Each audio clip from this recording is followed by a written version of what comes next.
मुंशी राम सेवक चांदपुर गांव के बड़े रईसों में गिने जाते थे। उनकी शख्सियत में एक खास ठसक थी जो रईसों के सभी गुणों से भरपूर थी। वह कचहरी में काम किया करते, मगर उन्हें कभी किसी मुकदमे की बहस करते नहीं देखा गया।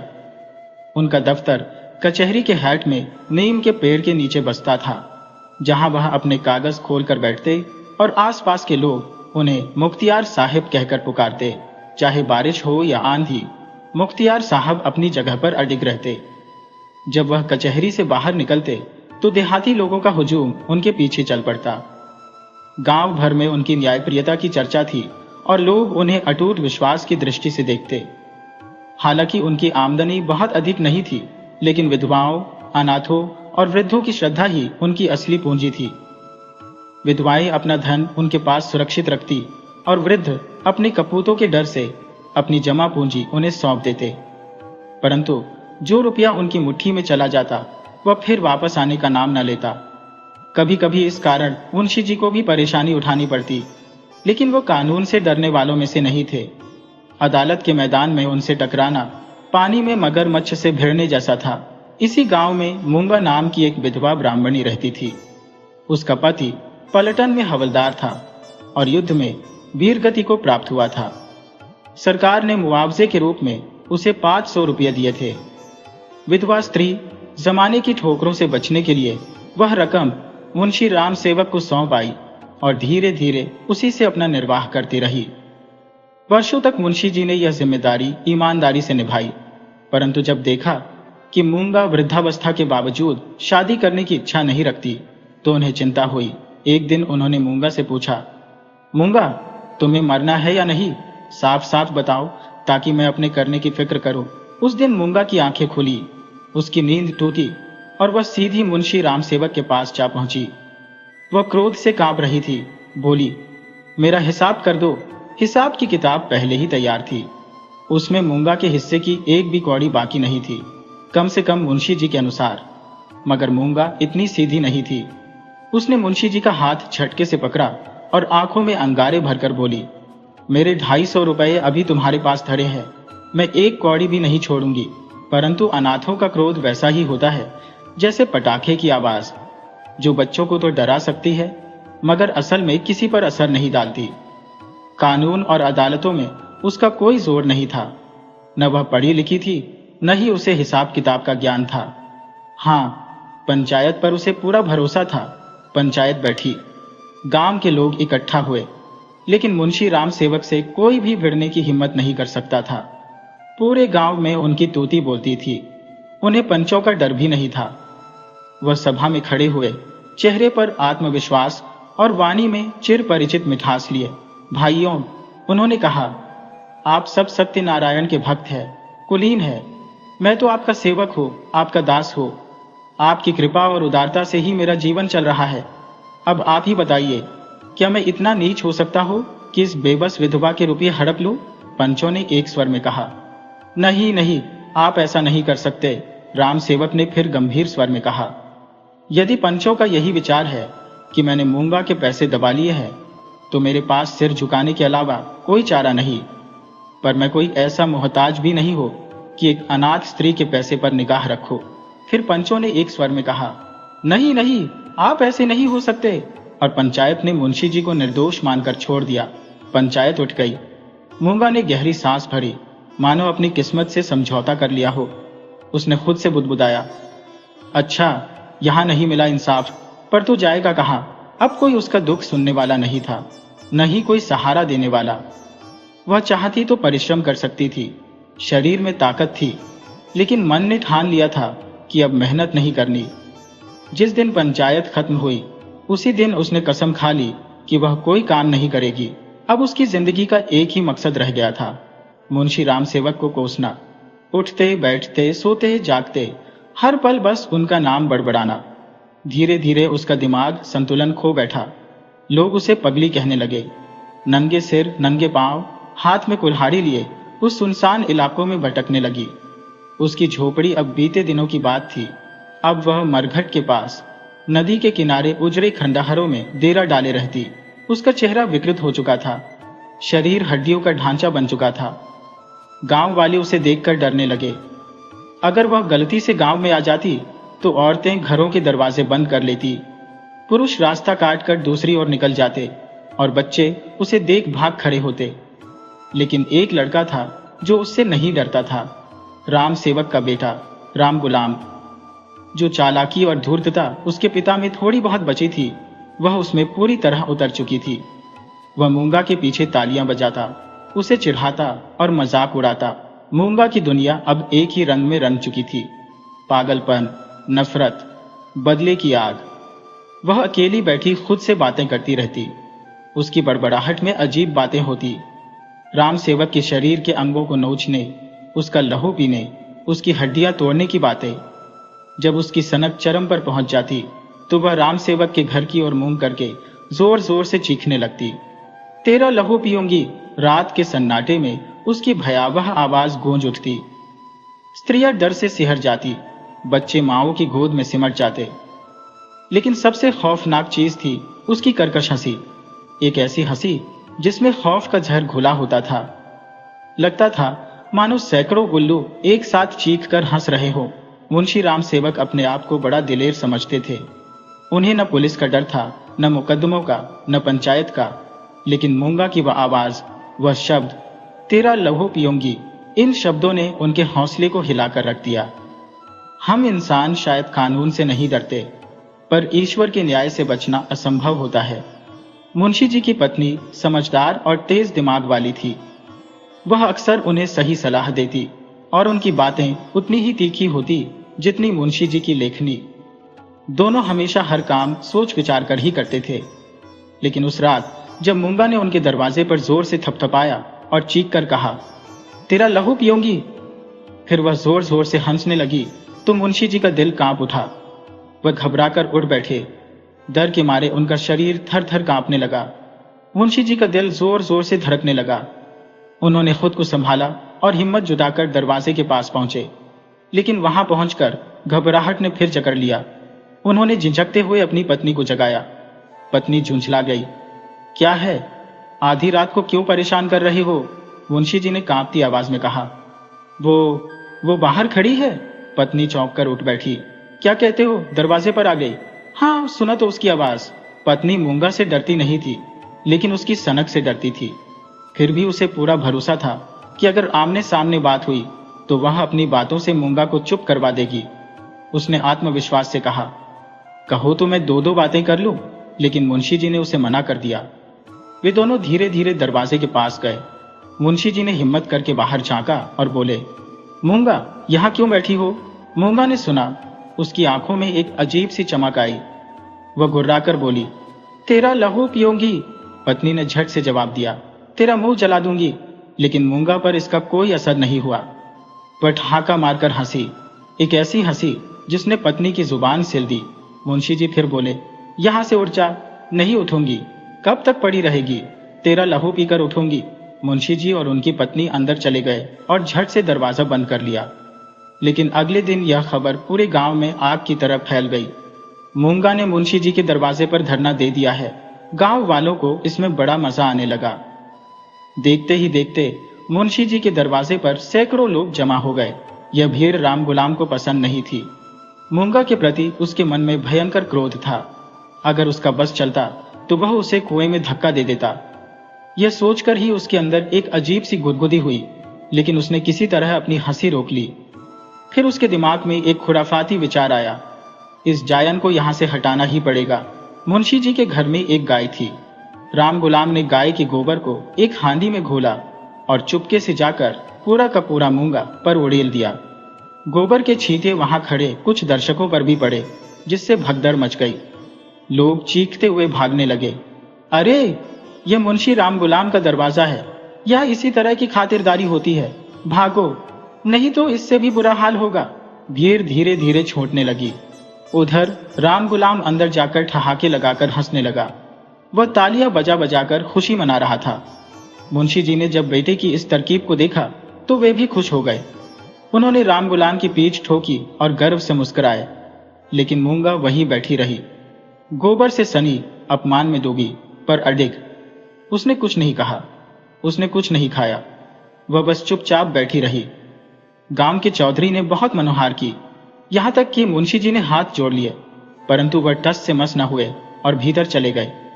वे मानते थे कि भूख आखिरकार रूठे हुए को मना ही लेती है, लेकिन मूंगा, उसने ये रात भी बिना दाना पानी के काट दी। मुंशी जी और उनकी पत्नी पूरी रात जागते रहे, मगर आज मूंगा की गरज और हंसी कुछ मंद पड़ गई थी। घर वालों ने समझा कि अब वह मान गई होगी, परंतु जैसे ही सुबह हुई और दरवाजा खोला तो देखा वह अचेत पड़ी थी। उसके मुंह पर मक्खियां भिनभिना रही थी। मूंगा के प्राण पखेरु उड़ चुके थे। वह इसी चौखट पर मरने आई थी जिसने उसकी पूरी जिंदगी की पूंजी छीन ली थी। उसने अपनी जान तक उसी दरवाजे पर सौंप दी, यहां तक कि अपने मृत शरीर की मिट्टी भी उसे अर्पित कर दी। धन से कितना प्रेम होता है, कभी कभी अपनी जान से भी अधिक, खासकर बुढ़ापे में। यह कहना व्यर्थ होगा कि इस घटना से गांव में कैसी हलचल मची होगी और मुंशी राम सेवक किस हद तक अपमानित हुए। एक छोटे से गांव में ऐसी असाधारण घटना हुई तो जितनी हलचल संभव थी उससे कहीं अधिक उठ खड़ी हुई। मुंशी जी का अपमान जितना होना चाहिए था उससे रत्ती भर भी कम ना हुआ। अब उनकी इज्जत जाती रही। गांव का कोई भी आदमी उनके हाथ से पानी नहीं पीता था, कोई उनकी हजामत नहीं करता और न ही उनके लिए पानी भरता। ब्रह्म हत्या के दंड से भी अधिक कठोर और अपमानजनक सजा थी यह। मूंगा ये सब जानती थी, इसीलिए वह इसी चौखट पर आई थी। वह जानती थी कि मैं जीते जी इसका कुछ नहीं बिगाड़ सकती, परंतु मरकर जरूर कर सकती हो। मुंशी राम सेवक कानून के जानकार थे, उन पर कोई कानूनी दोष नहीं लगा, लेकिन गांव वालों ने उन्हें अपने नियमों से दंडित किया। अब उनके घर का पानी कोई नहीं भरता, कोई उनकी हजामत नहीं बनाता, धोबी उनके कपड़े नहीं धोता। मगर इन सब से अब मुंशी राम सेवक को कोई फर्क नहीं पड़ता था। अब तो उनकी ही छाया उन्हें डराने लगी थी। एक रात घर का बाहरी दरवाजा खुला रह गया, पर किसी की हिम्मत नहीं हुई कि जाकर उसे बंद कर दे। बड़ी मुश्किल से मुंशी राम सेवक उठे और दरवाजा बंद किया, लेकिन अब उनकी आंखों में मूंगा समा चुकी थी। अपनी ही परछाई में उन्हें मूंगा का अक्स दिखता। घर के अंधेरे कोने में भी वह बैठी नजर आती, मान ठहरी हुई, पर सब कुछ कहती हुई। वह हड्डियों का ढांचा, बिखरे हुए बाल, वही पागलपन, वही डरावनी आंखें, मूंगा हर रात उन्हें दिखती। अब यह उनका रोज का नियम बन गया था। किसी को नींद नहीं आती, वे आपस में बातें करते, कहानियां सुनाते और इस तरह रात काटते। मुंशी जी अपने फौजदारी के मुकदमों के किस्से सुनाया करते, पर जैसे ही जरा सी भी आहट होती तीनों चौंक कर खड़े हो जाते। और फिर वही धीमी गहरी आवाज धरती के भीतर से आती हुई, तेरा लहू पीऊंगी, एक रात की बात है। मुंशी जी की पत्नी नींद से हड़बड़ाकर उठ बैठी। उनकी आंखों में भय समाया हुआ था। सामने लाल आंखों वाली, नुकीले दांतों वाली मूंगा उनकी छाती पर बैठी जान पड़ती थी। वह चीखती हुई आंगन में भागी और अचानक धरती पर चित गिर पड़ी। उसका पूरा शरीर पसीने से भीग चुका था। मुंशी जी दौड़े आए। उन्होंने देखा उनकी पत्नी जमीन पर हाथ पांव पटक रही थी। वे उसे उठाकर भीतर ले गए, मगर उस रात उसकी आंखें खुली ही नहीं। सुबह होते होते उसे तेज पांच ज्वर चढ़ आया। उसका बदन तप रहा था, चेहरा लाल हो गया था। और फिर जब पूरी दुनिया सो रही थी, जब सन्नाटा पसरा हुआ था, उसी रात उनकी पत्नी ने दम तोड़ दिया। मूंगा के डर ने उसकी जान ले ली। जब तक मूंगा जीवित थी वह हमेशा मुंशी जी की पत्नी से डरती रही। पगली थी पर सामने कभी नहीं आई, मगर मरकर उसने बदला ले लिया। अपनी जान देकर उसने मुंशी जी की पत्नी की जान भी छीन ली। भय में बहुत शक्ति होती है। रात बीत गई, दिन चढ़ आया, पर कोई नहीं आया। मुंशी जी की पत्नी की लाश अब भी वहीं पड़ी थी। गांव का कोई भी आदमी उसे उठाने के लिए तैयार नहीं था। मुंशी जी घर घर गए, गिड़गिड़ाए, पर कोई बाहर नहीं निकला। भला हत्यारे के दरवाजे पर कौन आता? अब मुंशी एक जी का दबदबा, उनका रसूख सब धरा रह गया। हर तरफ से हार कर वे अपने घर लौट आए। उनकी आंखों के सामने उनकी पत्नी की निश्चल देह पड़ी थी। अब कौन थी जो इतनी सुयोग्य और मीठे बोल बोलने वाली थी? कौन थी जो बहस करती, तर्क देती, उन्हें जवाब देती? अब कोई नहीं था। लेन देन का हिसाब अब कौन इतनी बारीकी से रखेगा? किसकी कड़ी आवाज तगादेदारों के सीने में तीर की तरह चुभेगी? यह नुकसान अब कभी पूरा नहीं हो सकता। अगले दिन मुंशी जी अपनी पत्नी की लाश को एक ठेले गाड़ी पर रखकर गंगा जी की ओर चल दिए। उनके साथ केवल 2 लोग थे, एक वे स्वयं और दूसरे उनके पुत्र राम गुलाम। गांव में यह बेइज्जती भी मूंगा की लाश उठाने से कम न थी। मूंगा ने उनकी पत्नी की जान लेकर भी मुंशी जी का पीछा नहीं छोड़ा। अब हर घड़ी हर पल मूंगा की छवि उनके जीवन में समाई रहती। वे अकेले कैदी की तरह दिन काटते रहे। 10, 12, फिर 14 दिन बीत गए।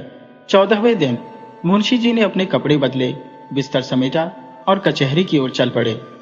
आज उनका चेहरा कुछ बुझा बुझा था, मगर मन में यह तसल्ली थी कि वहां उनके मुवक्किल होंगे जो उन्हें सांत्वना देंगे, उनकी पत्नी के मातम में 2 आंसू बहाएंगे। फिर धीरे धीरे कामकाज फिर से पटरी पर आ जाएगा। बेनामे, रहनामे, सौदेबाजी सब कुछ वैसा ही चलने लगेगा और शाम को हल्की सुरूर में डूबी गपशप के साथ जिंदगी फिर से बहाल होगी। उनकी आंखों के सामने 20 और 25 साल पहले की अनेक बातें घूमने लगी। उन दिनों कचहरी में नसारे हुसैन, शहजाद हुसैन और मोहम्मद जाफर बद्दे रुतबे वाले माने जाते थे। न तो वकीलों की चहल पहल थी, न ही उनके मुवक्किलों की भीड़। बस्ता खोलकर वे घंटों बैठे रहे, मगर कोई पास तक नहीं आया। किसी ने यह तक न पूछा, कैसे हैं मुंशी जी? वो लोग भी नहीं आए जिनके परिवारों से उनका पीढ़ियों का नाता था। पुराने मुवक्किल तक उन्हें देखकर मुंह फेर कर निकल जाते, जैसे कभी पहचान ही न थी। पूरा दिन कचहरी में भटकने के बाद वे भारी कदमों से अपने घर लौट चले। निराशा और चिंता उनके चेहरे पर गहरी लकीरों की तरह उभर आई थी और जैसे जैसे घर नजदीक आता गया, मूंगा की छवि और स्पष्ट होती गई। उसकी हंसी, उसकी आंखें, उसकी छाया, यह सिलसिला कई दिनों तक चलता रहा। लोग उन्हें कचहरी जाते देखते और फिर निराश, थके हारे लौटते हुए, पर फिर एक दिन वे दिखना ही बंद हो गए। महीनों तक गांव वालों को पता चला कि मुंशी राम सेवक बद्रीनाथ चले गए हैं। समय बीतता गया और फिर एक दिन गांव में एक साधु आ पहुंचा। भभूत से लिपटा शरीर, लंबी लंबी जटाएं, हाथ में कमंडल, लेकिन उसका चेहरा, वह तो मुंशी राम सेवक से हूबहू मिलता था। बोलचाल में भी ज्यादा फर्क नहीं था। गांव में कानाफूसी शुरू हो गई। यह साधु कोई और नहीं, मुंशी राम सेवक ही है। साधु एक पेड़ के नीचे धूनी रमाए बैठा रहा और उसी रात मुंशी राम सेवक के पुराने घर से धुआं उठने लगा। पहले धुआं, फिर ज्वाला और फिर लपटें भड़क उठी। गांव के सैकड़ों लोग दौड़ पड़े, लेकिन आग बुझाने नहीं, तमाशा देखने।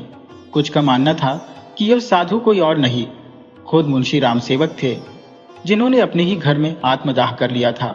उधर राम गुलाम मुंशी जी के गायब होने के बाद अपने मामा के यहाँ चला गया। कुछ दिन तो ठीक रहा, लेकिन उसकी हरकतें वहां किसी को पसंद नहीं आई और फिर एक दिन उसने किसी के खेत से मोल चुराने की हिमाकत कर दी। खेत के मालिक ने 2-4 लट्ठ जमाए, मगर यह मार उसे सुधारने के बजाय और बिगाड़ गई। रात के अंधेरे में उसने गुस्से में किसान के खलिहान में आग लगा दी। देखते ही देखते पूरा खलिहान जलकर राख हो गया। हजारों रुपए का नुकसान। पुलिस ने तहकीकात की और राम गुलाम को पकड़ लिया, लेकिन वह नाबालिग था, इसलिए उसे बाल सुधार गृह भेज दिया गया। एक गरीब ब्राह्मणी मूंगा की हाय, उसकी बदुआ ने मुंशी जी और उनके पूरे खानदान को तबाह कर दिया।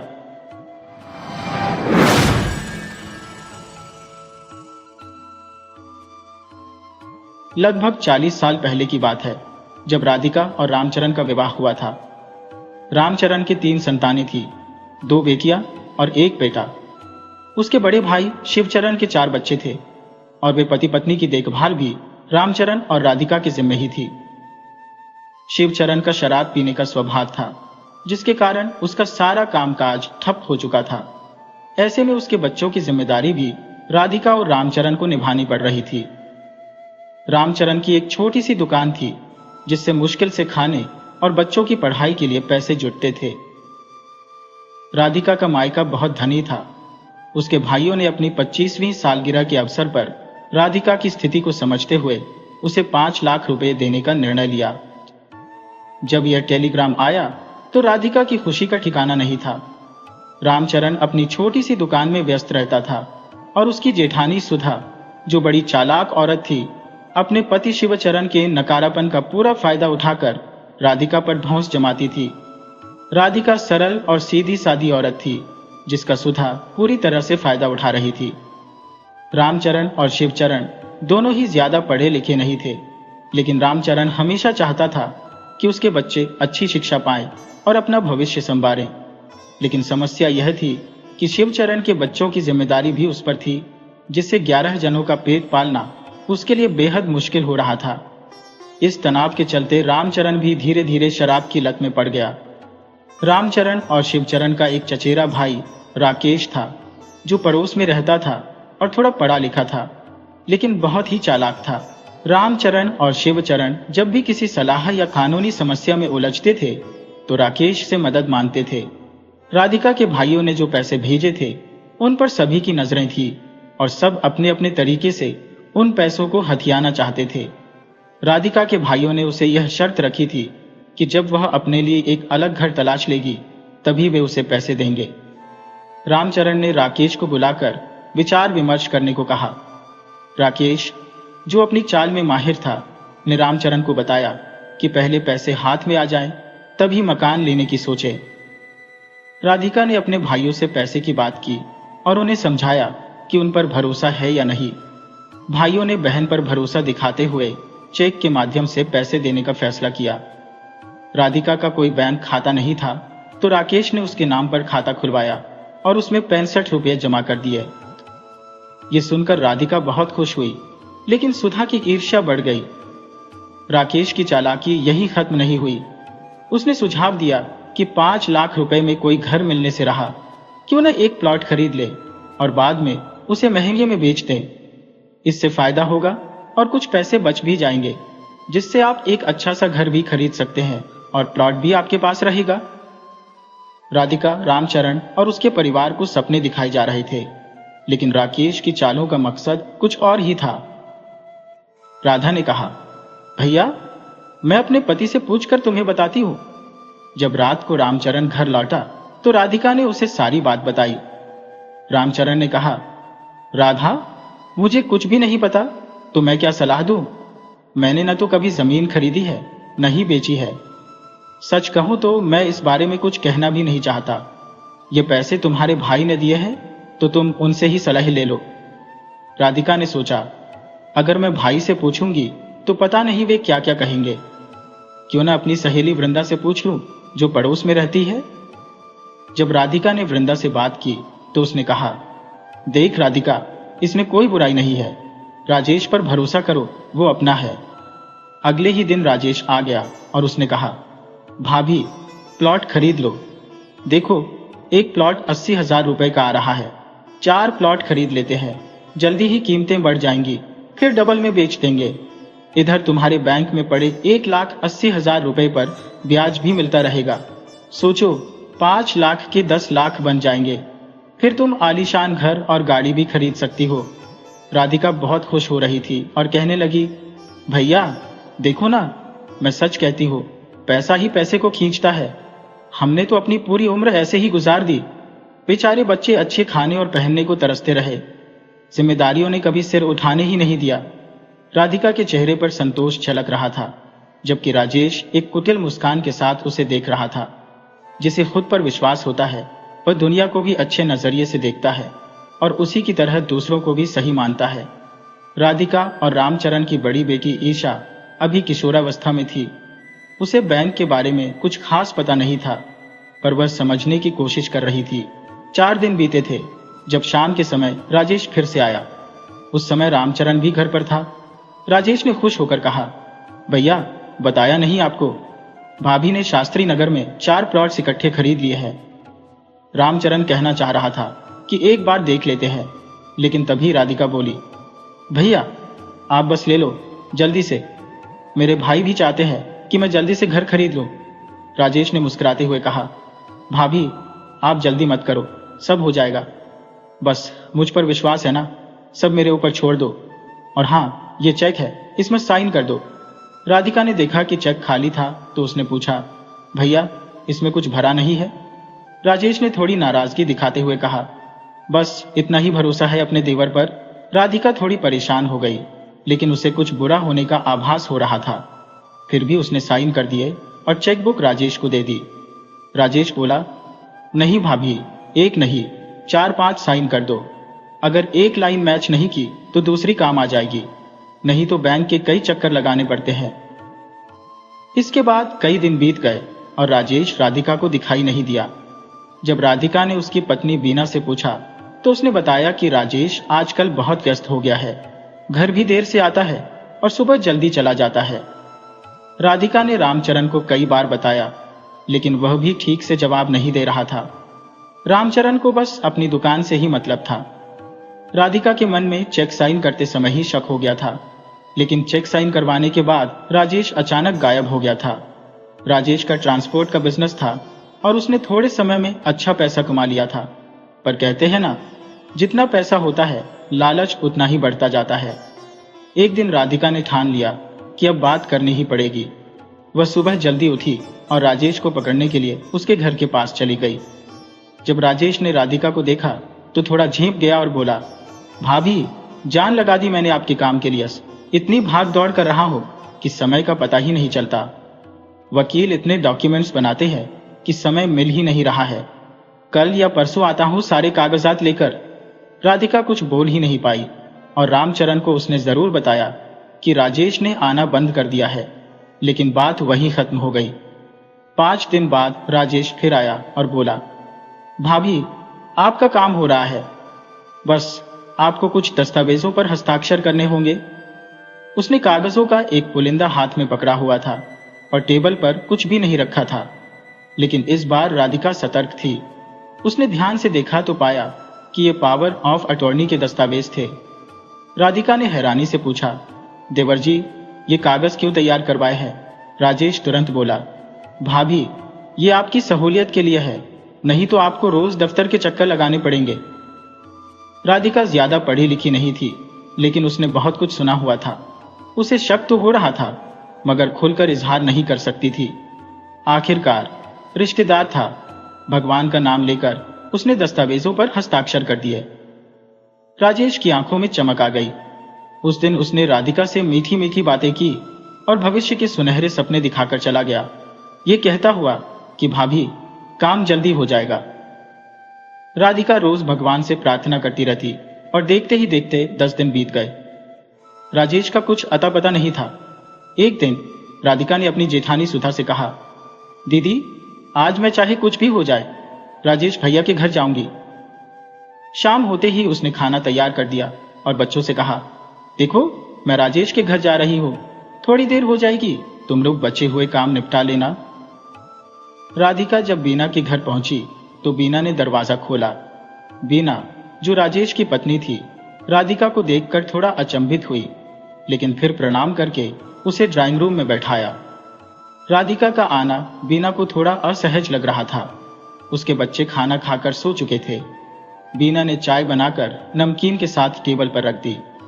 राधिका चाय की चुस्कियों के साथ इधर उधर की बातें करती रही, लेकिन उसका ध्यान कहीं और था। जैसे ही राजेश घर के अंदर आया और उसने राधिका को देखा, वह चौंक गया। हाथ मुंह धोकर वह राधिका के सामने आकर बैठ गया। राधिका ने बिना किसी भूमिका के सीधे पूछा, भैया, क्या विचार है? कहाँ है वो प्लॉट? कितने में मिले हैं? क्यों कुछ नहीं बता रहे आप? आप जानते हैं, वैसे भाई ने पैसे दिए हैं, मेरा और उनके नाम का सवाल है। जो भी करना है जल्दी करो राजेश भैया, मुझे आप पर भरोसा है, मेरा नाम खराब मत करना। राजेश तुरंत ही पलट गया और बोला, भाभी, इन कामों में देर लगती है और आपको मुझ पर विश्वास ही नहीं रहा। बेशक आप ये काम किसी और को दे दो, आज मैं सारे पेपर लाकर दे देता हूं। राधिका को उसका रवैया बहुत बुरा लगा, लेकिन वह मजबूर थी। किस पर भरोसा करती? वह चुपचाप घर आ गई और आकर खूब रोई। उसे यह चिंता खाई जा रही थी कि मकान मिले या न मिले, लेकिन मायके में उसका नाम खराब ना हो। भाइयों और भाभियों के सामने उसे बहुत बुरा लग रहा था। उसने रामचरण को भी कुछ नहीं बताया और बिना खाना खाए सो गई। राधिका की चिंता बढ़ती जा रही थी और आजकल उसे नींद भी नहीं आ रही थी। उसने अपने कम पढ़े लिखे होने का भी बहुत दुख महसूस किया। हालात हमेशा उसके खिलाफ ही रहे थे। उसकी जेठानी सुधा, जो खुद को बड़ी समझती थी, मन ही मन खुश थी। सुधा का बड़ा बेटा कॉलेज में आ गया था और वह सोच रही थी कि 2 साल और राधिका यहाँ ना जाए फिर चाहे कुछ भी हो, वह खुद ही अलग हो जाएगी। सुबह जब राधिका उठी तो उसका सिर बहुत भारी हो रहा था। उसकी तबीयत खराब हो गई थी। रामचरण तो दुकान पर चला गया था, इसलिए राधिका की बड़ी बेटी उसे डॉक्टर के पास ले गई। डॉक्टर ने ब्लड प्रेशर चेक किया तो पाया कि उसका ब्लड प्रेशर बढ़ा हुआ था। दवाई लेकर वे घर लौट आई। कई दिन बीत गए। राधिका बीमार ही रही और राजेश का कोई अता पता नहीं था। राधिका की छोटी बेटी श्री और बेटा सोया माँ की हालत देखकर परेशान और चिंतित थे। बड़ी बेटी ईशा जैसे तैसे खाना बना देती थी। सुधा ऊपर से ऊपर सहानुभूति दिखाती, लेकिन कभी पूछती नहीं थी कि वह मदद के लिए किसी को भेजे। हालांकि दोनों घर रामचरण ही चला रहा था, फिर भी सुधा ने राधिका की कोई मदद नहीं की। अंदर ही अंदर राधिका को राजेश के बर्ताव और पैसे को लेकर बहुत चिंता सता रही थी। जब रामचरण घर आया तो राधिका ने रोते हुए कहा, देखिए जी, कृपया करके राजेश से मिलिए, मैं हाथ जोड़ती हूँ। रामचरण ने राधिका का ढांढस बंधाया और वादा किया कि वह राजेश के घर जाएगा। अगले दिन रामचरण राजेश के घर गया। घंटी की आवाज सुनकर बीना ने गेट खोला। रामचरण को देखकर वह सहम गई और एक तरफ खड़ी हो गई। जब रामचरण घर में दाखिल हुआ तो उसने देखा कि राजेश के बच्चे टीवी में मग्न थे। राजेश के चेहरे पर चिंता साफ झलक रही थी, मानो कुछ बड़ा मसला हो। पहले जब पैसे नहीं मिले थे तब उसका मुंह बंद नहीं होता था। अब उसने ठंडी आवाज में कहा, भैया, प्लॉट के लिए थोड़ा समय देना होगा, अभी कुछ नहीं मिलेगा। आप और भाभी क्यों मुझे चोर बनाने पर तुले हैं? आपको मेरी नीयत पर शक क्यों हो रहा है? रामचरण अपमानित महसूस करने लगा और बोला, भैया देख लो, हम इतने पढ़े लिखे नहीं हैं, हमें तो बस आप पर भरोसा था। वह चुपचाप वापस घर आ गया। राधिका और रामचरण चिंतित थे। राधिका की तो नींद भी उड़ चुकी थी। राजेश के बर्ताव और पैसे की चिंता ने उसे खा लिया था। अगले दिन रामचरण ने अपनी परेशानी एक दोस्त से साझा की, जिसने बताया कि एक अच्छा प्लॉट हाथ में है और कीमत भी मुनासिब है। रात को घर आकर जब रामचरण ने राधिका को सारी बात बताई तो दोनों ने तय किया कि कल प्लॉट देखने जाएंगे। बैंक में जो रकम जमा है उससे खरीद लेंगे। राजेश जब पैसे देगा तब मकान बनवा लेंगे। प्लॉट सही मायनों में एक अच्छी जगह पर था और दोनों को पसंद आ गया। रात को घर लौटकर रामचरण ने कहा कि राजेश से पासबुक और चेकबुक दोनों ले आए। अगले दिन राधिका ने ईसा की मदद से चेक भरा और बैंक चली गई। चेक 60,000 रुपए का था। राधिका काउंटर पर इंतजार करती रही। उसकी बेचैनी बढ़ती जा रही थी। जब उसकी बारी आई तो काउंटर पर बैठे आदमी ने राधिका को देखा और बोला, क्या ये आपका अकाउंट है? राधिका ने सिर हिला दिया। वही आदमी बोला, मैडम, आपके अकाउंट में सिर्फ 65 रुपए हैं। आप 60,000 रुपए का चेक लाई हैं। राधिका यह सुनकर वहीं गिरते गिरते बची। किसी तरह वह आंटू करके घर पहुंची। ईसा ने दरवाजा खोला, मां को बिठाया और पानी लाकर दिया। ईसा ने डरते हुए पूछा, क्या हुआ मां? राधिका ने कुछ नहीं कहा, बस रोने लगी। ईसा ने जल्दी से सुधा को बुलाया और कहा, ताई जल्दी चलो, मां को कुछ हो गया है। सुधा को समझ नहीं आ रहा था कि राधिका कहाँ गई थी। उसने पूछा, किसी ने छीन ली है क्या पैसे? यह सुनकर राधिका और जोर से रोने लगी और बोली, पैसे होते तो कोई छीनता, जब खाते में बस 65 रुपये ही हैं तो क्या छीनेंगे? राजेश ने हमें कहीं का नहीं छोड़ा। ईसा ये सब सुनकर हैरान रह गई। उसने मां से पूछा, मां सच सच बताओ, हुआ क्या है? राधिका ने रोते रोते कहा, राजेश ने लूट लिया, सारे पैसे ले गया। मेरे खाते में सिर्फ 65 रुपए बचे हैं। 5 लाख रुपए ले गया। अब मैं भाई को क्या मुंह दिखाऊंगी? मैं तो बर्बाद हो गई। सुधा ने राधिका को चुप कराने की कोशिश की, लेकिन मन ही मन वह खुश थी। उसने सोचा, अच्छा हुआ जो राधिका अब नहीं जाएगी। राधिका रोते रोते वहीं सो गई। ईसा अपने पापा का इंतजार करने लगी। उसने भाइयों को खाना खिलाया और सुला दिया। शाम को जब रामचरण घर आए तो राधिका ने रोते हुए सारी बात बताई। रामचरण इतना सीधा था कि कुछ कहने लायक नहीं था। उसे लगा कि अब सारा दोष उसी पर आएगा। ससुराल वाले यही कहेंगे कि मैंने ही 5 लाख रुपए गलत आदमी को दे दिए।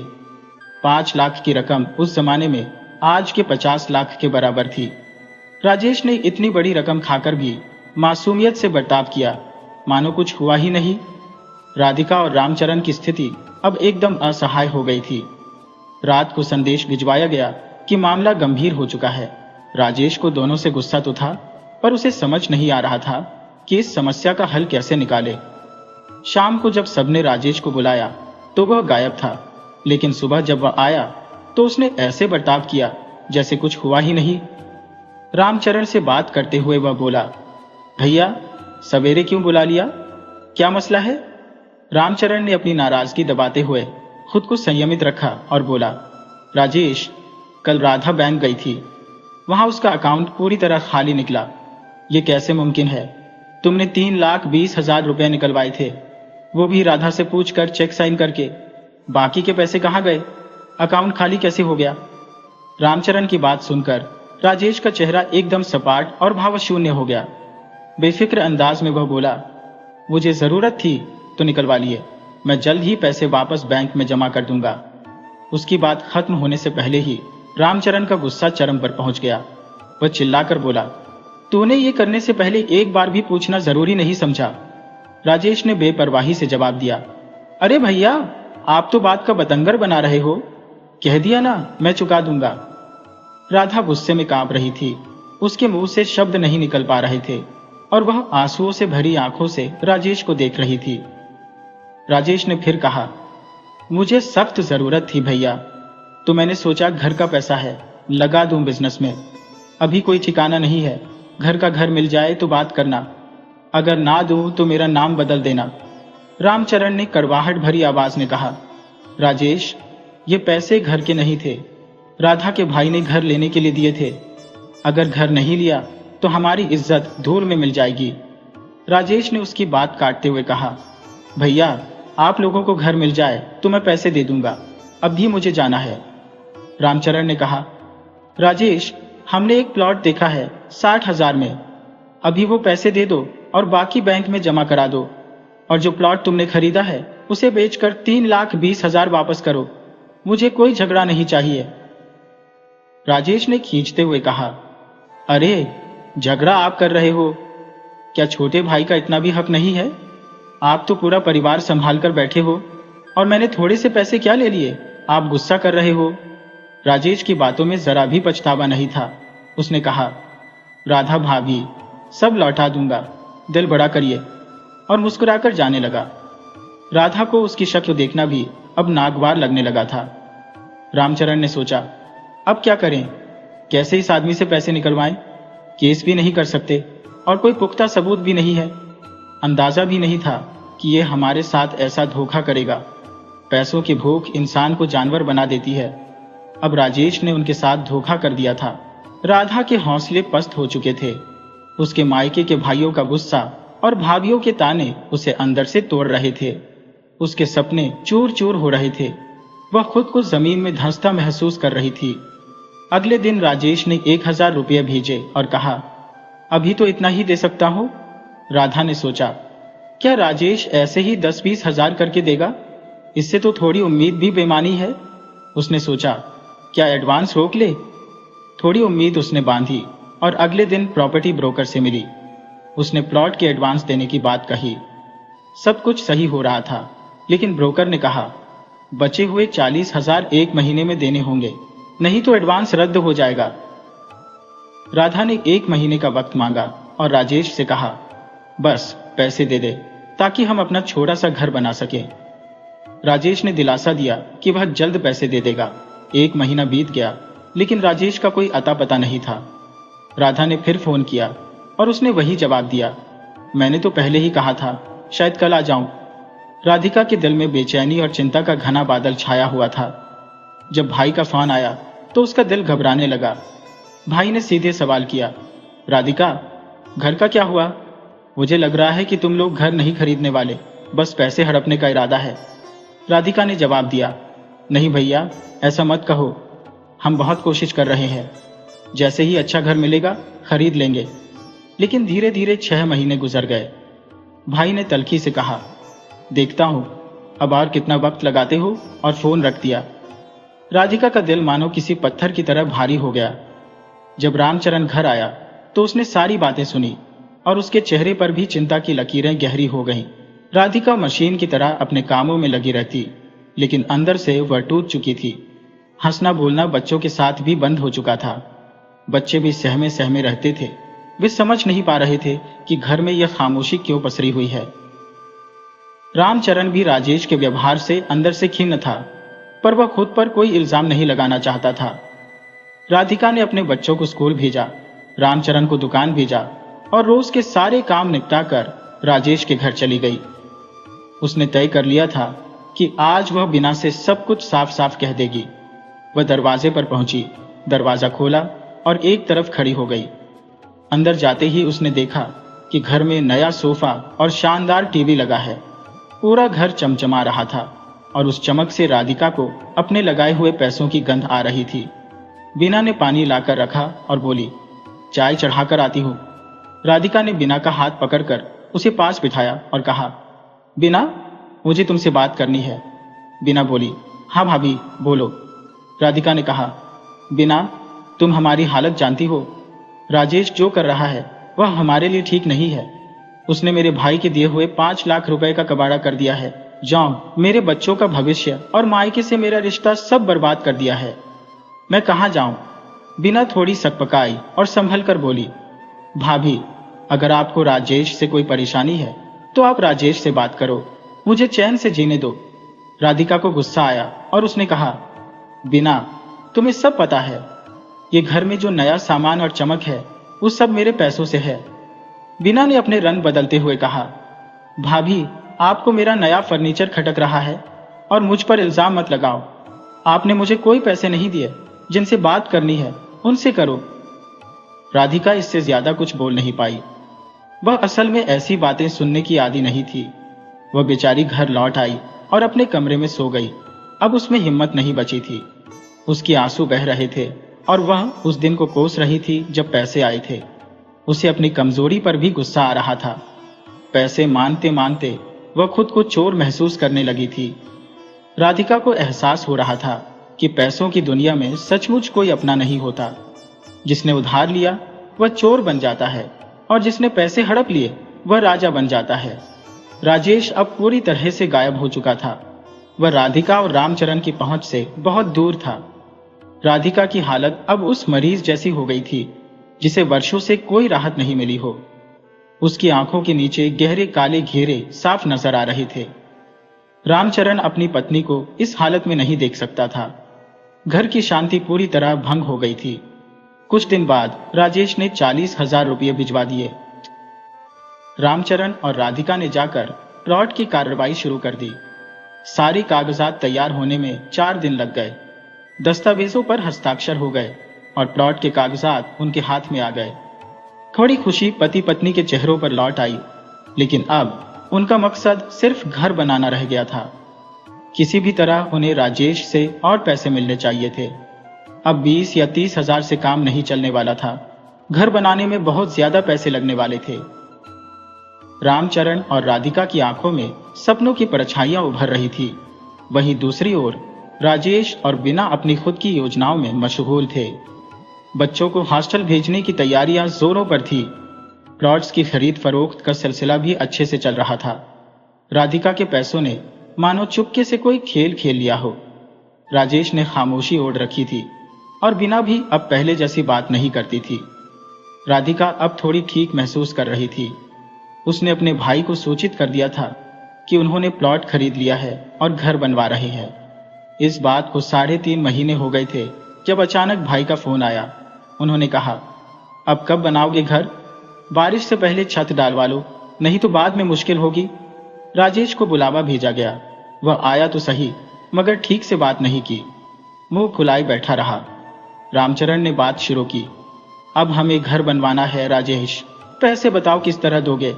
सामान ऑर्डर करना है, मिस्त्रियों से बात हो गई है, बारिश से पहले छत डाल देंगे। राजेश ने रामचरण को हाथ से रोकते हुए कहा, अरे मैंने 60,000 रुपये तो दिए हैं, और कितने चाहिए? राधिका ने सीधा सवाल किया। देखो राजेश, मुझे सारे पैसे वापस चाहिए जो तुमने बैंक से निकाले और जो प्लॉट खरीदने के बहाने लिए थे। राजेश ने बेशर्मी से कहा, मैं हर महीने 20,000 रुपये दूंगा, इससे ज्यादा नहीं। राधिका की आवाज तेज हो गई। क्या हम तुमसे भीख मांग रहे हैं?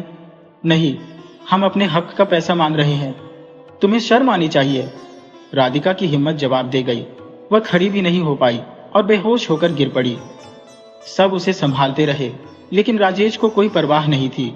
उसे मौका मिला और वह वहां से निकल गया। राधिका को उसकी बेटी ईशा और रामचरण अस्पताल ले गए। डॉक्टर ने उसे भर्ती कर लिया। ईशा बहुत रोई अपनी मां को ऐसी हालत में देखकर। रामचरण भी बहुत परेशान था। उसने ईशा से कहा, चुप हो जा, लेकिन वह खुद भी अंदर से टूट चुका था। सारे टेस्ट कराए गए। रिपोर्ट में हाई शुगर और हाई ब्लड प्रेशर निकला, जिसने किडनी पर भी असर किया था। रामचरण के पैरों तले मानो जमीन खिसक गई। राधिका के इलाज के लिए पैसों की सख्त जरूरत पड़ने लगी। ईशा को घर भेज दिया गया और रामचरण अकेला अस्पताल में रहने लगा। अगले दिन सुबह सवेरे सुधा भी आकर मिल गई। पिता को चिंता में देख ईशा की हालत खराब हो गई। उसे समझ नहीं आ रहा था कि ये वक्त कैसे निकलेगा। दूसरे दिन शाम को देर से घर लौटकर ईशा सीधे राजेश के घर गई। उसने बिना से कहा, चाची, मुझे चाचा से कहो कि कुछ पैसे दे दे, मम्मी की हालत बहुत खराब है। बिना बोली, मैं कुछ नहीं बोलूंगी, तुम खुद ही बात कर लो। राजेश अब खुशहाल जिंदगी जी रहा था। घर में एयर कंडीशन भी लगवा लिया था। ईशा को देखकर उसने खिसियानी सी हंसी हंसते हुए कहा, अरे बेटा, कैसी हो? मम्मी ठीक है? कुछ चाहिए तो बताना। ईशा ने आंसू भरी आंखों से कहा, चाचा, आपसे विनती है, हमारे पैसों में से कुछ दे दो, बहुत जरूरत है।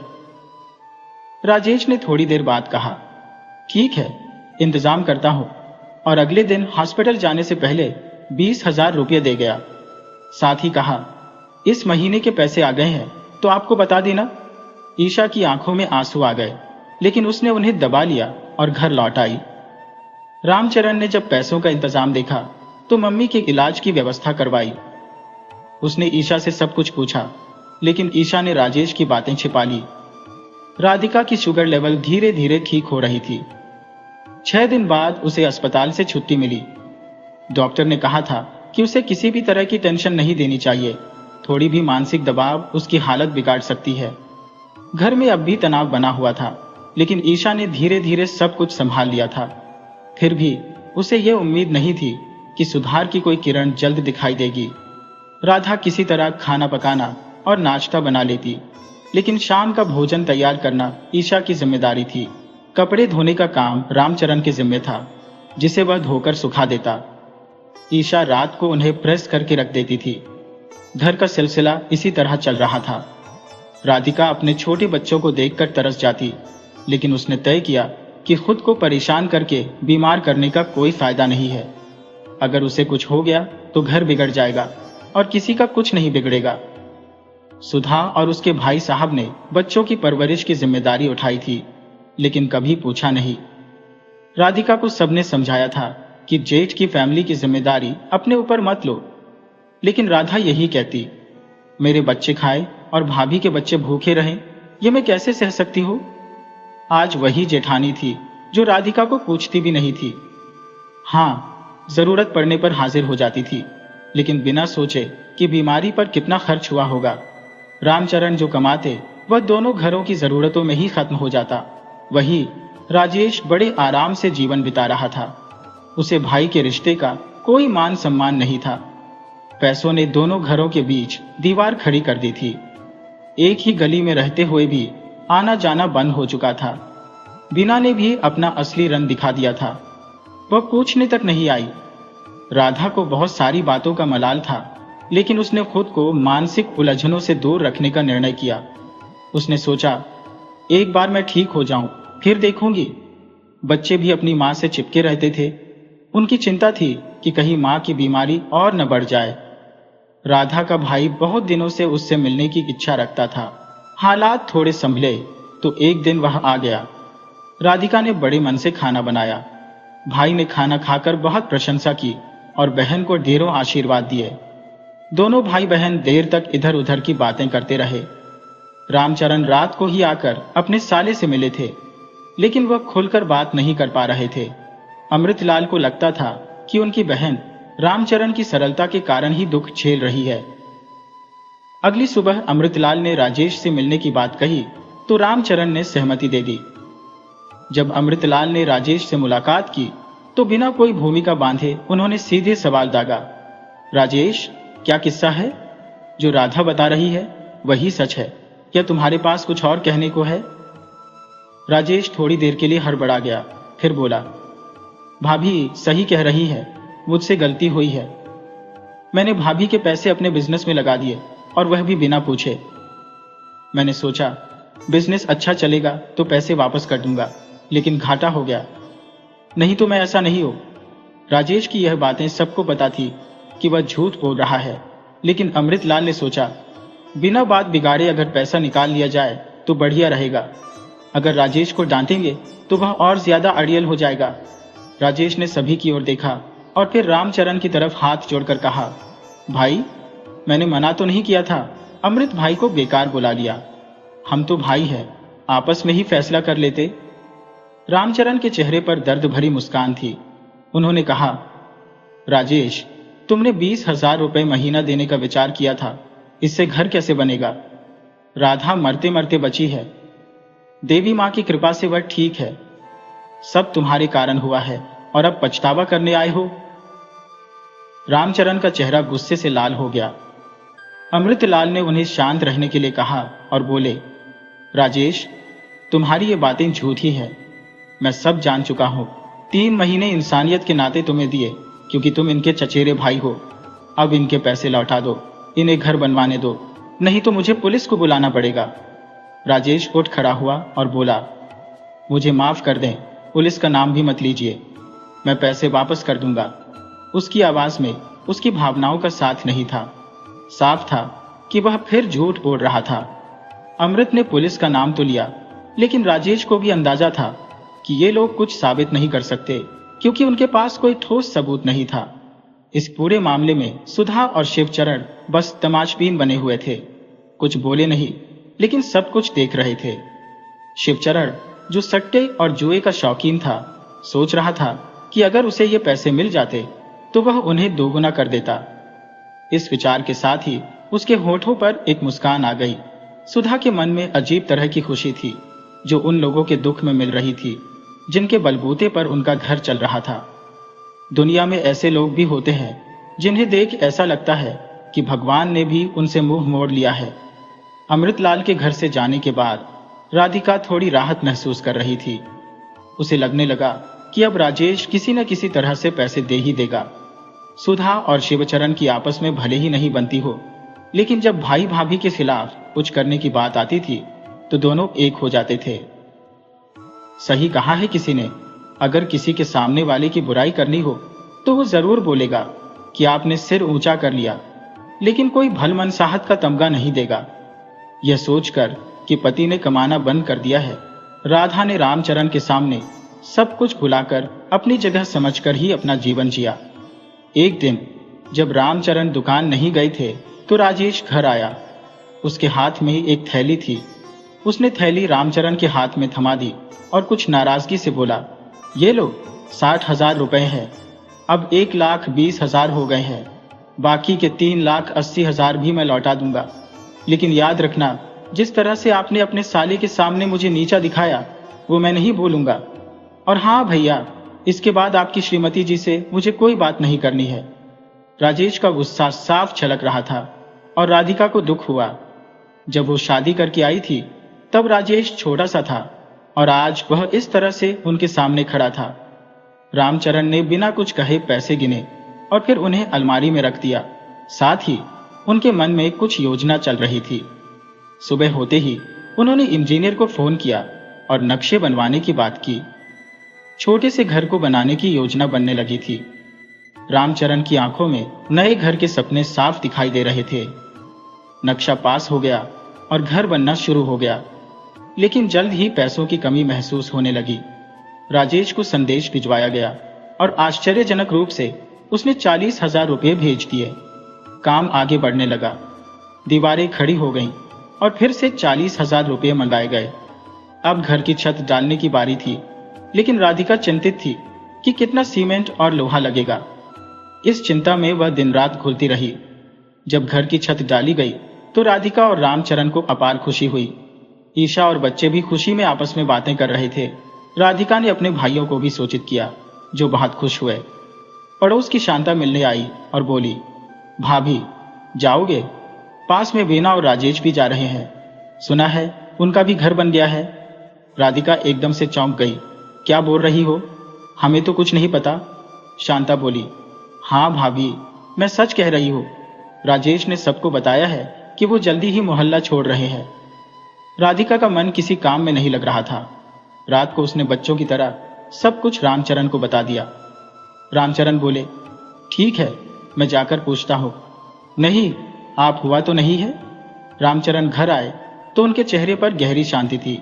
राधिका से उन्होंने कहा, तुम बेकार की चिंता छोड़ो और आराम से बैठो। देखो, मैंने सारा नया सामान जुटाया है। राधिका ने उन पर भरोसे भरी नजरों से देखा, लेकिन दिल में कहीं एक शक का बीज था। रामचरण ने कहा, अरे यकीन करो, वो हमारा अपना खून है। थोड़ा बहक गया था, पर बुरा नहीं है दिल से। राधिका ने मुस्कुराने की कोशिश की, लेकिन मन में संदेह बना रहा। कुछ ही दिन बीते थे कि अचानक ईशा बाहर से दौड़ती हुई आई। उसे देखकर राधिका घबरा गई। क्या हुआ बेटा, इतनी तेजी से क्यों भाग रही हो?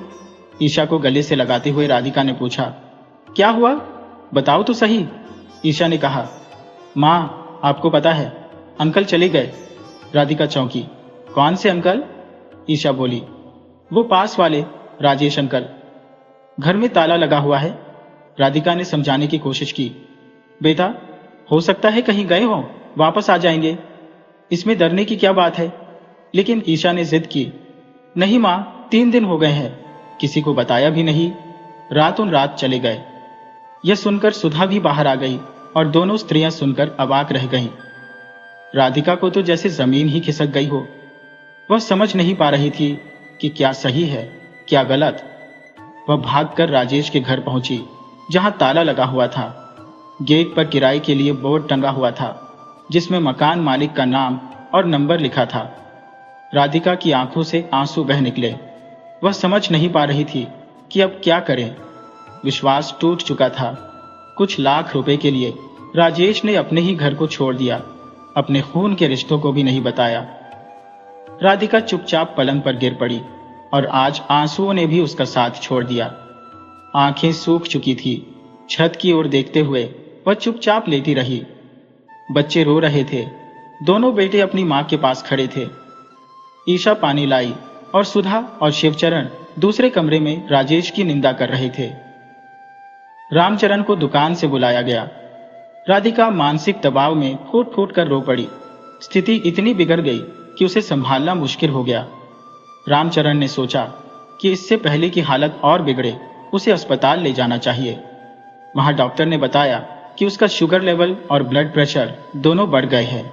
उसे अस्पताल में भर्ती करना पड़ा। डॉक्टरों ने जांच के बाद बताया कि उसकी दोनों किडनियों में थोड़ी थोड़ी क्षति हो चुकी है और एक में पत्थरी भी दिख रही है। लेप्रोस्कोपी का कोई विकल्प नहीं था, इसलिए सर्जरी करनी पड़नी थी। सर्जरी के लिए 2 से 3 लाख रुपए की जरूरत थी, लेकिन रामचरण की किराने की दुकान से इतना पैसा जुटाना मुश्किल था। उधर राजेश अपनी नई सफलता पर खुश था। वह अपने परिवार के साथ एक नए और बड़े घर में बस गया था और बच्चों को अच्छे स्कूल में दाखिला मिल गया था। उसने अपना ट्रांसपोर्ट का बिजनेस शुरू कर दिया था और सब कुछ अच्छा चल रहा था। राधिका का पैसा उसके लिए फायदेमंद साबित हुआ था। उसने किसी से कोई रिश्ता नहीं रखा और अब वह एक नई जिंदगी जी रहा था। इस बीच राधिका की हालत बिगड़ती जा रही थी। वह खाना नहीं खा पा रही थी, भूख मर गई थी और कमजोरी बढ़ गई थी। रामचरण परेशान थे, लेकिन सर्जरी के लिए पैसे जुटाना उनके लिए बड़ा संकट था। उन्होंने कभी सोचा भी नहीं था कि ऐसा समय आएगा जब पैसों की इतनी कमी होगी। जो धन जमा किया था वह 2 घरों में बंट गया। बचत की कोई उम्मीद नहीं रही और जेवरात के नाम पर राधिका के पास केवल 2 चूड़ियां और बलिया की एक अंगूठी ही थी। शिवचरण और रामचरण ने मिलकर सलाह मशविरा किया और फैसला किया कि घर पर लोन ले लिया जाए। दोनों भाइयों ने मिलकर प्रॉपर्टी ब्रोकर से संपर्क किया और एक ऐसा घर खोज निकाला जिसकी छत को सुधारने की जरूरत थी। जल्दी जल्दी सौदा पूरा हुआ और लागत और प्लान मिलाकर अच्छी खासी राशि हाथ में आई। राधिका को इन सब की जानकारी नहीं थी। वह अपनी ही समस्याओं में उलझी हुई थी। दूसरों के दुखों में सहारा देने वाली वह खुद मुश्किल में थी। उसकी किडनी का दर्द बहुत बढ़ गया था और ईशा उसकी मदद कर रही थी। बेटे यश और श्री भी खुश थे कि माँ ठीक हो जाएगी और घर में खुशियां लौट आएंगी। जब पैसे हाथ में आए तो रामचरण ने कुछ पैसे अलग रख दिए। सर्जरी की तारीख पास आ रही थी। रामचरण ने राधिका को तैयार किया और सर्जरी के बाद डॉक्टर ने बताया कि स्टोन बहुत बड़ा था। राधिका बेहोश थी और रामचरण बेचारे चुपचाप उसे देख रहे थे। राधिका ने 25 साल अपने परिवार और बच्चों की देखभाल की, कभी कोई शिकायत नहीं की। अब वही लोग जिन्हें उसने अपना स्नेह दिया था उसे नीचा दिखाने की कोशिश कर रहे थे। रामचरण चुपचाप रोते रहे, आंसू पोंछते रहे। राजेश की कोई जानकारी नहीं थी और उसकी निष्ठुरता की खामोशी बढ़ती जा रही थी। जब राधिका की कराह सुनकर सब दौड़े, उन्होंने उसे देखा कि वह बेहोशी की अवस्था में थी। 5 दिन बाद राधिका को अस्पताल से छुट्टी मिली, लेकिन उन्हें रोज पट्टी करानी पड़ती थी। रामचरण की जिम्मेदारी कम हो गई थी और ईशा ने सारी जिम्मेदारी ले ली थी। ईशा बहुत समझदार हो गई थी। राधिका के 3 भाई थे, लेकिन सब अपने में व्यस्त थे। अमृतलाल ही एकमात्र थे जिन्होंने राधिका की मदद की। उनकी शादी की सालगिरह पर रुपये 5 लाख देने का विचार किया और बहन की बीमारी की वजह से परेशान हुए। राधिका की हालत देखकर अमृतलाल चिंतित हो गए और अपनी पत्नी के साथ राधिका को देखने आए। दोनों भाई बहन की आंखों से आंसू बह निकले।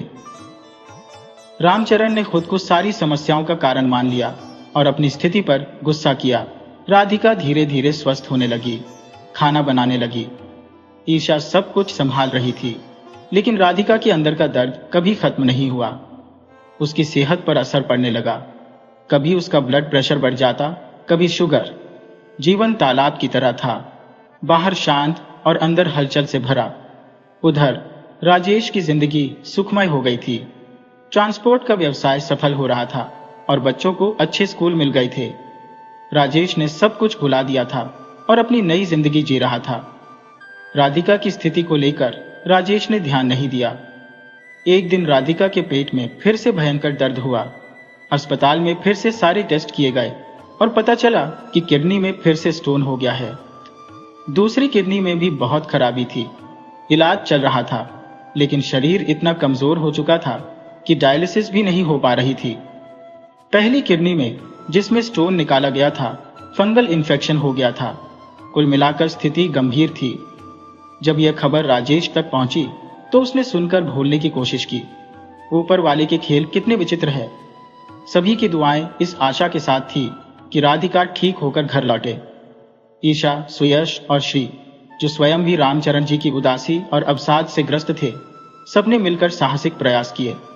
उनकी जीवनधारा अब घर, अस्पताल और दुकान के बीच बह रही थी। डॉक्टर ने रामचरण को स्पष्ट कर दिया था कि राधिका की स्थिति अत्यंत गंभीर है। उसकी बॉडी किसी और की किडनी को स्वीकार नहीं कर सकती, क्योंकि वह अत्यंत कमजोर हो चुकी थी। दोनों किडनियां तेजी से क्षति की ओर बढ़ रही थी। ईशा और दोनों भाइयों को इस विकट स्थिति की जानकारी नहीं थी। रामचरण अकेले इस विशाल बोझ को अपने दिल में छुपाए हुए थे। ईशा को पूरी उम्मीद थी कि उसकी मां ठीक हो जाएंगी, लेकिन उम्मीदें कभी पूरी भी नहीं होती। एक समय ऐसा आया कि राधिका कोमा में चली गई। अस्पताल में 2 दिन कोमा की स्थिति में बिताने के बाद सुधा, जो राधिका से काफी जलती थी, को घर की बागडोर सौंप दी गई। सुधा का अपना बेटा भी अच्छी नौकरी में आ गया था। दोनों भाई भी एक ही कॉलेज में पढ़ने लगे थे। रामचरण अब दुकान जाते थे और सारे काम नौकर करते थे। शिवचरण भी इस दुनिया से चले गए थे। रामचरण का सारा मोह अपने बच्चों में था, जो उनकी राधा की निशानी थी। संस्कारी और बुद्धिमान यश ने बिना दहेज और दिखावे के विवाह किया। यश तेज पढ़ाई में था और जल्दी नौकरी भी लग गई। राधिका की अनुपस्थिति से परिवार दुखी था। खुशी या उदासी में राधिका हमेशा उनकी यादों में जीवित रहती थी। रामचरण अब दुकान से रिटायर हो चुके थे। बेटों ने उनका भरपूर सेवा की और घर नाती पोतियों से भरा रहता था। समय बीत चुका था, वर्ष बीत चुके थे और ईशा को भी चश्मा लग गया था। बच्चे बड़े हो गए थे। एक दिन सुबह सवेरे ईशा के पास फोन आया, जिसे सुनकर वह स्तब्ध रह गई। फोन से सूचना मिली कि राजेश का एकमात्र बेटा अब इस दुनिया में नहीं रहा। उसकी 2 किशोर बेटियां भी थी। दाना पोतियों की जिम्मेदारी राजेश के सिर पर आ गई थी और पत्नी भी बीमार थी। ईशा ने सोचा कि हम दुखी हैं, जो हमारे सारे दुखों के कारण है और जिनकी वजह से हमारी मां को जल्दी ही छीन लिया गया। उसने समझा कि कोई भी चीज बेकार नहीं जाती, अच्छा या बुरा, कफन में जेब नहीं होती। इंसानी मोह माया मरने के बाद बेकार हो जाती है, चाहे कुछ छोड़ा हो या अनंत धन संपत्ति जमा की हो। जब हम अच्छा करते हैं तो मालिक देखता है, और जब अन्याय करते हैं तो वह भी देखता है। आखिरकार हर कर्म का फल मिलता है। राजेश ने जिन बेटों के लिए इतनी मेहनत की, आज उनका जवान बेटा अपनी छोटी बेटियों को छोड़कर स्वर्ग सिधार गया। अब राजेश के सामने पोतियों की जिम्मेदारी और जवान बेटे की कमी का दुख था। राधिका के बच्चे संस्कारी और अच्छी नौकरी में थे और अपने पिता की सेवा कर रहे थे। राधिका जल्दी काल के गाल में समा गई, लेकिन रामचरण की सेवा भरपूर हो रही थी। दोस्तों, जैसा करोगे वैसा भरोगे। अगर आपको हमारी कहानी पसंद आई हो तो कृपया हमारे चैनल को सब्सक्राइब करें, वीडियो को लाइक करें और शेयर करें।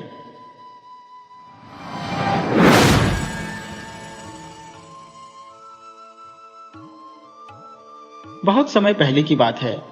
एक राज्य था जहां राजा मानसिंह का शासन था। उनके राज्य की प्रजा समृद्ध और सभी सुविधाओं से संपन्न थी। वहां किसी को किसी भी प्रकार की तकलीफ नहीं थी। राजा एक कुशल शासक के साथ साथ वीर और दयालु भी था। वह सदैव जरूरतमंदों की सहायता करता और उन्हें आवश्यकता के अनुसार दान देता था। राजा मानसिंह की 7 रानियां थी, लेकिन केवल बड़ी रानी कलावती से उन्हें एक पुत्र प्राप्त हुआ था। इसी कारण रानी कलावती को महारानी का दर्जा मिला और उनके पुत्र राजकुमार वीरेंद्र प्रताप को युवराज घोषित किया गया। राजकुमार वीरेंद्र अपने पिता की तरह ही बुद्धिमान था। उसकी बुद्धि की चमक उसके चेहरे पर दिखाई देती थी और वह तलवारबाजी में भी निपुण हो गया था। वह प्रतिदिन अपने पिता के साथ दरबार में कुछ समय बिताता और अपने तेज दिमाग से उन्हें कई मामलों में मदद करता था। राजकुमार की बुद्धिमानी से राजा बेहद प्रसन्न था। राजकुमार कभी कभी भेष बदलकर अपने राज्य की प्रजा के बीच घूमा करता, ताकि यह सुनिश्चित कर सके कि उसके राज्य के सैनिक या कर्मचारी किसी भी प्रकार से जनता को परेशान तो नहीं कर रहे हैं। एक दिन शिकार के दौरान राजकुमार अपने साथियों से बिछड़ गया और घने जंगल में भटक गया। दिन भर भटकने के बाद वह एक गांव में पहुंचा। भूख और प्यास से व्याकुल होकर उसने एक मकान के चबूतरे के पास अपने घोड़े को रोका और दरवाजे तक पहुंचा। वह दरवाजा खटखटाने ही वाला था कि अंदर से आती रोने की आवाज ने उसे रोक दिया। अंदर से मिली जुली आवाजें सुनाई दे रही थी, जिससे वह समझ नहीं पा रहा था कि आखिर क्या हो रहा है। अपनी भूख और थकान को भूलकर वह यह जानने के लिए बेचैन हो गया कि अंदर क्या कष्ट है। उसने दरवाजा खटखटाया। थोड़ी देर बाद एक बूढ़ी औरत ने दरवाजा खोला। उसके हाथ में एक छोटा सा दीपक था। वह बोली, तुम कौन हो बेटा? राजकुमार ने उत्तर दिया, माता जी, मैं एक राहगीर हूं और आपके यहाँ थोड़ी देर आराम करना चाहता हूं। बूढ़ी औरत ने कहा, आओ बेटा, तुम्हें भूख लगी होगी, लेकिन आज हमारे घर का खाना तुम नहीं खा सकोगे। राजकुमार ने पूछा, ऐसा क्यों माता जी? तो बूढ़ी औरत ने कहा, बेटा, मेरा इकलौता बेटा आज मौत के मुंह में जा रहा है। जो भी खाना हमने बनाया है वह राक्षस के लिए है। राजकुमार ने कहा, माता जी, कृपया मुझे पूरी बात बताइए। बूढ़ी औरत ने कहा, पहले अंदर आओ और पानी पी लो। बूढ़ी माई से राजकुमार ने कहा, माता जी, आपके घर में इतने सारे पकवान बने हैं और आपका बेटा राक्षस के पास जा रहा है, ये सब मेरी समझ में नहीं आ रहा है। बूढ़ी माई ने उत्तर दिया, बेटा, तुम परदेसी हो, हमारे दुख की कथा जानकर क्या करोगे? फिर भी अगर तुम सच में जानना चाहते हो तो मैं तुम्हें सब कुछ बताती हूँ। थोड़ी देर रुककर उसने कहना शुरू किया, हमारी नगरी के दक्षिण में एक वीरान पहाड़ी है जहाँ एक राक्षस रहता है। पहले वह रोज किसी न किसी इंसान या जानवर को उठाकर ले जाता था। नगरवासियों ने मिलकर तय किया कि रोजाना सुबह एक आदमी और कुछ पकवान उस राक्षस के लिए पहाड़ी पर भेज दिए जाएंगे। तब से हर घर में बारी बारी से कोई न कोई उस राक्षस की भेंट बनता है। राजकुमार ने कहा, तो आज तुम्हारे बेटे की बारी है। माँ जी, बूढ़ी माई ने रोते हुए कहा, हाँ बेटा, यही सच्चाई है। ये मेरा इकलौता बेटा है और कुछ ही समय पहले इसकी शादी हुई है। मुझे एक तरफ अपने बेटे की चिंता है और दूसरी तरफ इस बात का दुख है कि मेरी बहू इतनी छोटी उम्र में विधवा हो जाएगी। राजकुमार वीरेंद्र के दिल में राजवंश का खून दौड़ रहा था। अपनी प्रजा की इस विपत्ति को वह कैसे सहन कर सकता था। उसने तुरंत कहा, माँ जी, आप लोग चिंता मत करें, कल सुबह आपका बेटा उस राक्षस के पास नहीं जाएगा। बूढ़ी माई ने आश्चर्य से पूछा, फिर कौन जाएगा बेटा? और अगर सूरज निकलने से पहले राक्षस को भेंट नहीं पहुंची तो वह पूरी नगरी को नष्ट कर देगा। राजकुमार ने आत्मविश्वास से कहा, माई, तुम्हारे बेटे की जगह मैं जाऊंगा और उस राक्षस को मारकर वापस आऊंगा। बूढ़ी माई ने दुखी स्वर में कहा, नहीं बेटा, मैं तुम्हें मौत के मुंह में कैसे भेज सकती हूँ। लेकिन राजकुमार ने किसी तरह उसे समझा बुझाकर मना लिया। अगली सुबह राजकुमार पकवान लेकर उस पहाड़ी की ओर चल पड़ा। नगर से दूर जाकर उसने सिर पर रखी टोकरी नीचे उतारी और उसमें से भगवानों की जगह पत्थरों के टुकड़े रखकर राक्षस की गुफा की तरफ बढ़ गया। गुफा के दरवाजे पर पहुंचकर उसने जोर से आवाज लगाई, राक्षस, तुम्हारा भोजन आ गया है, जल्दी आओ, तुम्हें भूख लगी होगी। गुफा से एक भयानक गरज के साथ राक्षस बाहर निकला और कहा, आज तू आया है? तुम्हारे नगर में क्या अब मोटे ताजे आदमी नहीं बचे हैं जो हर रोज ऐसे कमजोर लोग भेजते हो? राजकुमार ने हिम्मत से कहा, चल पहले स्नान कर लो, फिर तुझे अपने कंधों पर बिठाकर वापस गुफा में ले चलूंगा। राक्षस को मजबूरी में मानना पड़ा। वह नदी में उतरा और कहा, मैं तुम्हारे कंधों पर बैठकर ही वापस जाऊंगा, मेरे गीले पैर जमीन पर नहीं रख सकता। राजकुमार ने तीर कमान से राक्षस की आंख पर निशाना साधा और तीर छोड़ दिया। तीर सीधे राक्षस की आंख में जा धंसा। दर्द और गुस्से से राक्षस चिल्लाया और गीले पैरों के साथ बाहर आ गया। जैसे ही उसने जमीन पर पैर रखा, उसकी सारी शक्ति खत्म हो गई।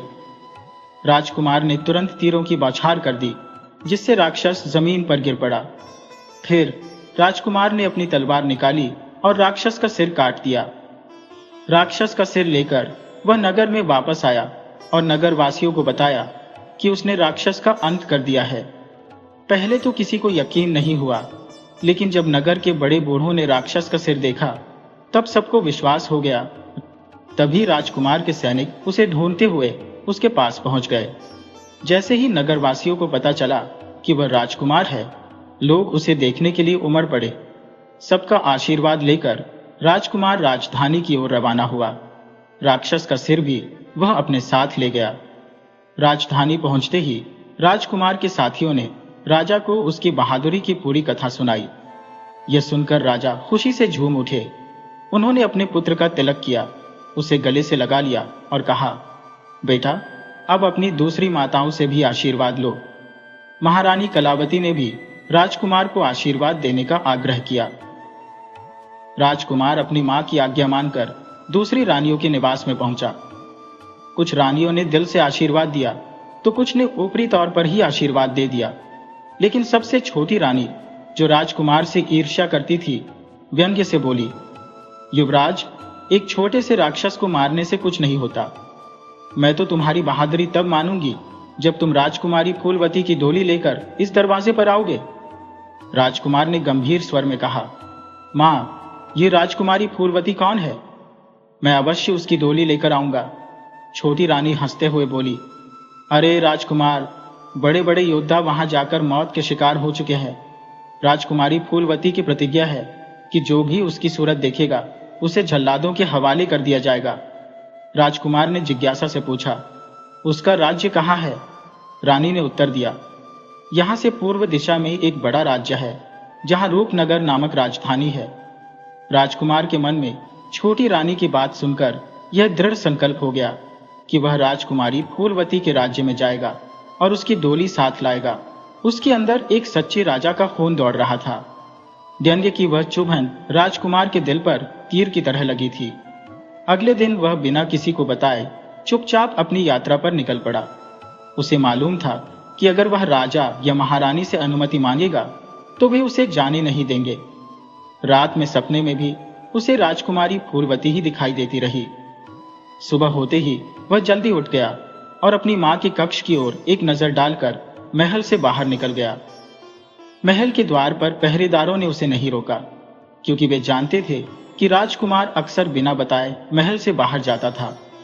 राजकुमार पैदल ही आगे बढ़ता गया। 3 दिन तक उसने पेड़ों पर सोकर रात बिताई और दिन में चलता रहा। एक दिन उसे 2 साधु आपस में झगड़ते हुए मिले। एक साधु कह रहा था, मेरी 2 है, तुम्हारी 1। दूसरा जवाब दे रहा था, मेरी 1 है, तुम्हारी 2। दोनों अपनी अपनी बात पर अड़े हुए थे। राजकुमार ने थोड़ी देर उनकी बातें सुनी, लेकिन कुछ समझ नहीं पाया। आखिरकार उसने उनसे पूछा, तुम लोग किस बात पर झगड़ रहे हो? साधु बोले, तुम कौन हो? राजकुमार ने उत्तर दिया, मैं राजकुमार हूं। साधु ने कहा, अच्छा राजकुमार जी, अब आप ही हमारा फैसला कीजिए। राजकुमार ने कहा, पहले बताओ तो सही, मामला क्या है? साधु ने जवाब दिया, हमारे पास 3 अद्भुत वस्तुएं हैं जिन्हें हमने एक साथ पाया है। अब हम उनका बंटवारा करना चाहते हैं। राजकुमार ने पूछा, कौन कौन सी वस्तुएं? एक साधु ने अपनी झोली से निकालकर दिखाया। पहली यह जादुई खड़ाऊ है। इस पर सवार होकर अगर हम कहें, खड़ाऊ मुझे वहां पहुंचा दे, तो यह हमें उसी जगह पहुंचा देती है। राजकुमार ने कहा, अच्छा, और दूसरी चीज? साधु ने कहा, यह जादुई थैली है। इसमें अगर हम कहें, थैली मुझे इतना धन चाहिए, तो हमें तुरंत उतना धन मिल जाता है। राजकुमार ने कहा, बहुत बढ़िया, और तीसरी चीज? साधु ने कहा, यह घंटी है। इसे बजाकर अगर हम कहें, घंटी मुझे यह खाना चाहिए, तो वह खाना तुरंत हाजिर हो जाता है। साधु ने आगे कहा, अब आप तय कीजिए कि इनमें से कौन सी 2 वस्तुएं किसे मिलेंगी और कौन सी 1? राजकुमार ने कहा, पहले यह बताओ कि इन वस्तुओं को पाने के लिए तुम दोनों ने क्या किया था? साधु ने कहा, कुछ नहीं किया। ये वस्तुएं हमारे गुरु ने अंतिम समय में हमें दी थी। उन्होंने कहा था, तुम दोनों इन्हें आपस में बांट लेना। राजकुमार ने गंभीरता से सोचा और बोला, तीनों चीजें मेरे पास रख दो। मैं एक तीर पश्चिम की ओर और दूसरा तीर पूर्व की ओर छोड़ूंगा। जो भी उन तीरों को पहले उठाकर लाएगा, उसे 2 चीजें मिलेंगी और दूसरे को 1। अगर तुम्हें यह मंजूर हो तो तैयार हो जाओ। दोनों साधुओं ने हामी भरी और तैयार हो गए। राजकुमार ने धनुष उठाया, दोनों दिशाओं में तीर छोड़े और कहा, 1, 2, 3। दोनों साधु तेजी से विपरीत दिशाओं में भागे। जैसे ही दोनों काफी दूर निकल गए, राजकुमार ने तीनों जादुई चीजें अपने कब्जे में कर ली और आसपास छिपने की जगह तलाशने लगा। वह यह देखना चाहता था कि साधु आपस में कैसे लड़ेंगे। काफी समय बाद दोनों साधु पसीने में भीगे हुए वापस लौटे और राजकुमार को वहां न पाकर हैरान हो गए। एक साधु ने कहा, अरे राजकुमार कहाँ गया? दूसरे ने उत्तर दिया, मुझे लगता है उसने हमें धोखा दे दिया। वह यहीं कहीं छिपा होगा, चलो उसे ढूंढते हैं। दोनों साधु अपनी मूर्खता पर पछताने लगे और राजकुमार को हर तरफ तलाशने लगे, लेकिन राजकुमार एक मिट्टी की गुफा में छिपकर उन्हें देख रहा था। जब वे दोनों थक गए तो वे वहीं रुक गए। एक साधु ने पास के घास के पत्ते को तोड़ा और उसे सूंघा। अचानक दोनों साधु बंदर में तब्दील हो गए और पास के सूखे बेर के पेड़ पर चढ़कर बेर खाने लगे। पेट भरने के बाद उन्होंने एक और तरह की घास सूंघी और फिर से इंसान बन गए। पछताते हुए दोनों साधु वहां से चले गए। राजकुमार अपने छिपने के स्थान से बाहर निकला और दोनों तरह की घास की पहचान कर ली। उसने उन पत्तों को अलग अलग तोड़कर अपने पास रख लिया। फिर उसकी नजर बेर के पेड़ पर पड़ी। उसे भूख लगी थी, इसलिए उसने बंदर में बदलने वाली घास सूंघी और बंदर बन गया। पेड़ पर चढ़कर उसने मीठे बेर खाए। पेट भरने के बाद उसने इंसान में बदलने वाली घास सूंघी और फिर से इंसान बन गया। अब उसके पास साधुओं से छीनी हुई जादुई चीजें थी। उसने रूपनगर पहुंचने का निर्णय किया। उसने जादुई खड़ाऊ पहन ली और बोला, चल मेरे गुरु की खड़ाऊ, मुझे रूपनगर पहुंचा दे। खड़ाऊ उसे लेकर उड़ने लगी। वह बादलों के बीच से गुजरते हुए ऊंची पहाड़ियों और सुंदर चोटियों को देख रहा था। जल्द ही खड़ाऊ ने उसे रूपनगर के फाटक से कुछ दूरी पर उतार दिया। वहां से वह पैदल ही नगर के दरवाजे की ओर बढ़ा। दरवाजे पर सिपाही पहरा दे रहे थे और बाहर से आने वाले लोगों से पूछताछ कर रहे थे। जब राजकुमार ने उन्हें बताया कि वह राजकुमारी फूलवती की डोली लेने आया है तो सिपाही उसे हैरानी से देखने लगे। एक सिपाही बोला, तुम अभी जवान हो, सुंदर भी हो, तुम्हारी शादी कहीं और भी हो सकती है, यहां आकर अपनी जान जोखिम में क्यों डाल रहे हो? राजकुमार ने गंभीरता से पूछा, यह किस खतरे की बात कर रहे हो? सिपाही ने जवाब दिया, जो भी राजकुमारी की शक्ल देख लेता है उसे राजा के आदेश अनुसार जल्लादों के हवाले कर दिया जाता है। अब तक सैकड़ों राजकुमार यहां आए लेकिन कोई भी वापस नहीं जा सका। राजकुमार ने दृढ़ता से कहा, मैं जरूर फूलवती की डोली लेकर जाऊंगा। सिपाही ने हंसते हुए कहा, यहां आने वाला हर व्यक्ति यही उम्मीद लेकर आता है, लेकिन कोई अपनी मुराद पूरी नहीं कर पाया। फिर भी जब राजकुमार ने जिद नहीं छोड़ी तो वह दरवाजे से हटकर जंगल की ओर चला गया और रात का इंतजार करने लगा। उसके मन में यह सवाल उठ रहा था कि आखिर राजकुमारी ने ऐसा विचित्र नियम क्यों बनाया जिससे उसकी शादी नहीं हो सकती।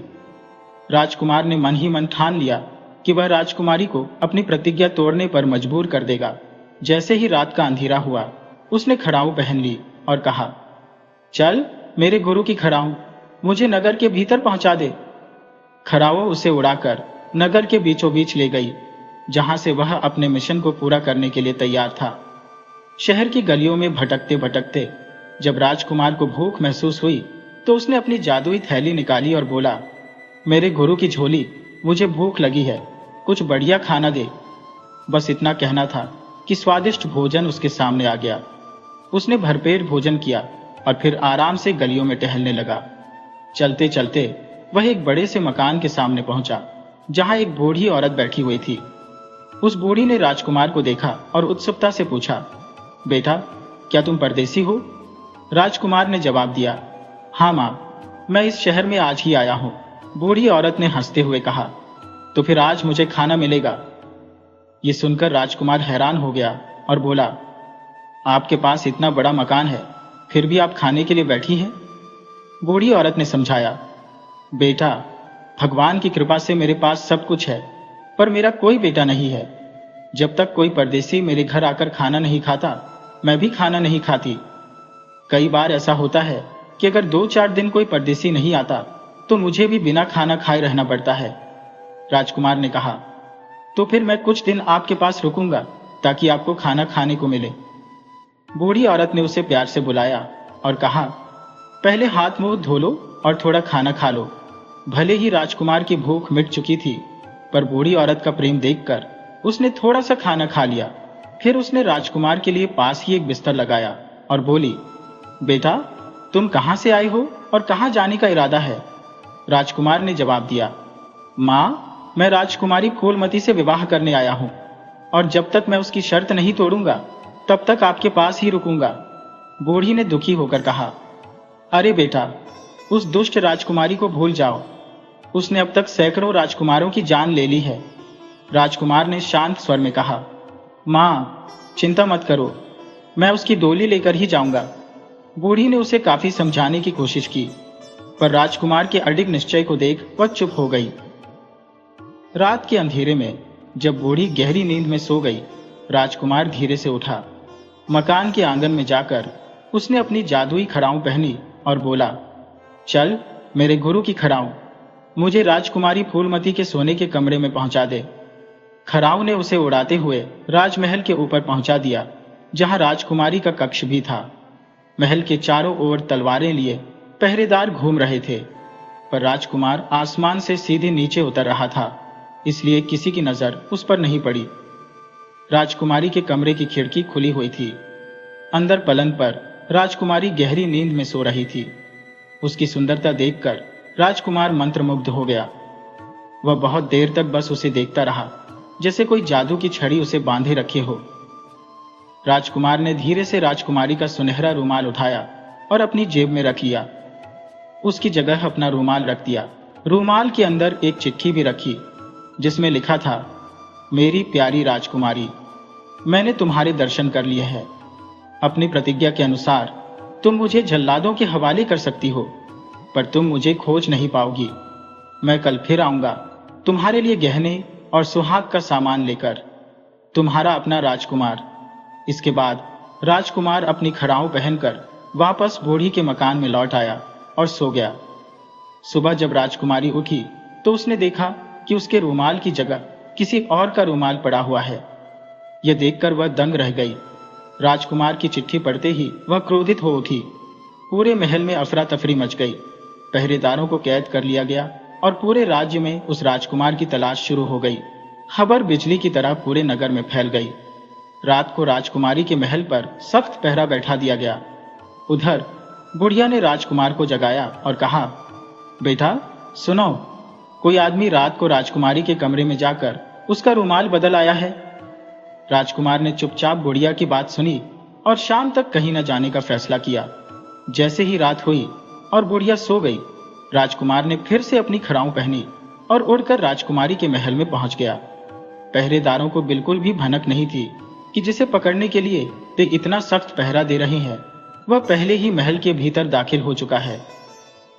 राजकुमारी ने खुद अपने कमरे के चारों ओर पहरे का इंतजाम देखा और कुछ संतुष्ट होकर सो गई। जब राजकुमार उसके कमरे में पहुंचा तो वह गहरी नींद में थी। राजकुमार ने धीरे से उसकी मांग में सिंदूर भर दिया और माथे पर टीका लगा दिया।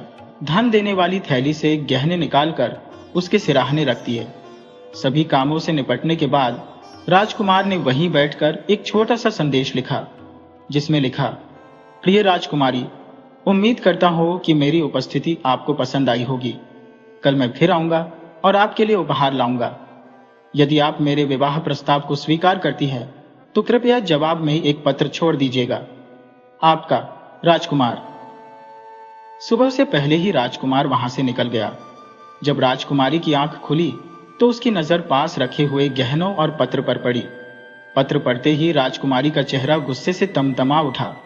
उसकी दासी ने जब उसे माथे पर सिंदूर और टीके के बारे में बताया तो वह तुरंत अपने पिता के पास गई और बोली, पिताजी, आप देखिए, ये सब उसी शैतान की करतूत है जिसे कल आपके सैनिक नहीं पकड़ पाए।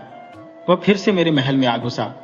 राजा ने चकित होकर सेनापति को बुलाया और पूछा, राजकुमारी के महल में वह शैतान कैसे घुस गया?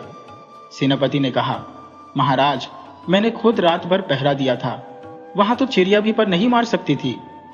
राजा ने अपनी परेशानी जाहिर की और मंत्री जी को बुलवाया। मंत्री जी ने कहा, महाराज, इस बार वह शैतान किसी भी हाल में नहीं बच पाएगा। कल उसे दरबार में हाजिर कर दिया जाएगा। मैं खुद इस मामले को देखूंगा। मंत्री जी ने राजा और सेनापति के साथ अपनी योजना साझा की। दूसरी बार राजकुमार के महल में घुसने की खबर सुनकर बुढ़िया ने कहा, बेटा देख लेना, राजा तुम्हें पकड़ते ही जल्लादों को सौंप देगा। ये सुनकर राजकुमार मुस्कुराया और रात में फिर से जाने का निश्चय कर लिया। जैसे ही रात हुई और बुढ़िया सो गई, राजकुमार ने अपनी खड़ाऊं पहनी और राजमहल की ओर बढ़ गया। राजकुमार जैसे ही राजकुमारी के पलंग के पास पहुंचा, उसे खुशी हुई कि आज पलंग का आधा हिस्सा खाली था और बाकी आधे हिस्से पर राजकुमारी सो रही थी। राजकुमार को लगा कि राजकुमारी ने उसका प्रस्ताव स्वीकार कर लिया है, तो वह तुरंत खाली हिस्से पर लेट गया। मगर तभी पलंग की आवाज हुई और वह धड़ाम से नीचे गिर पड़ा।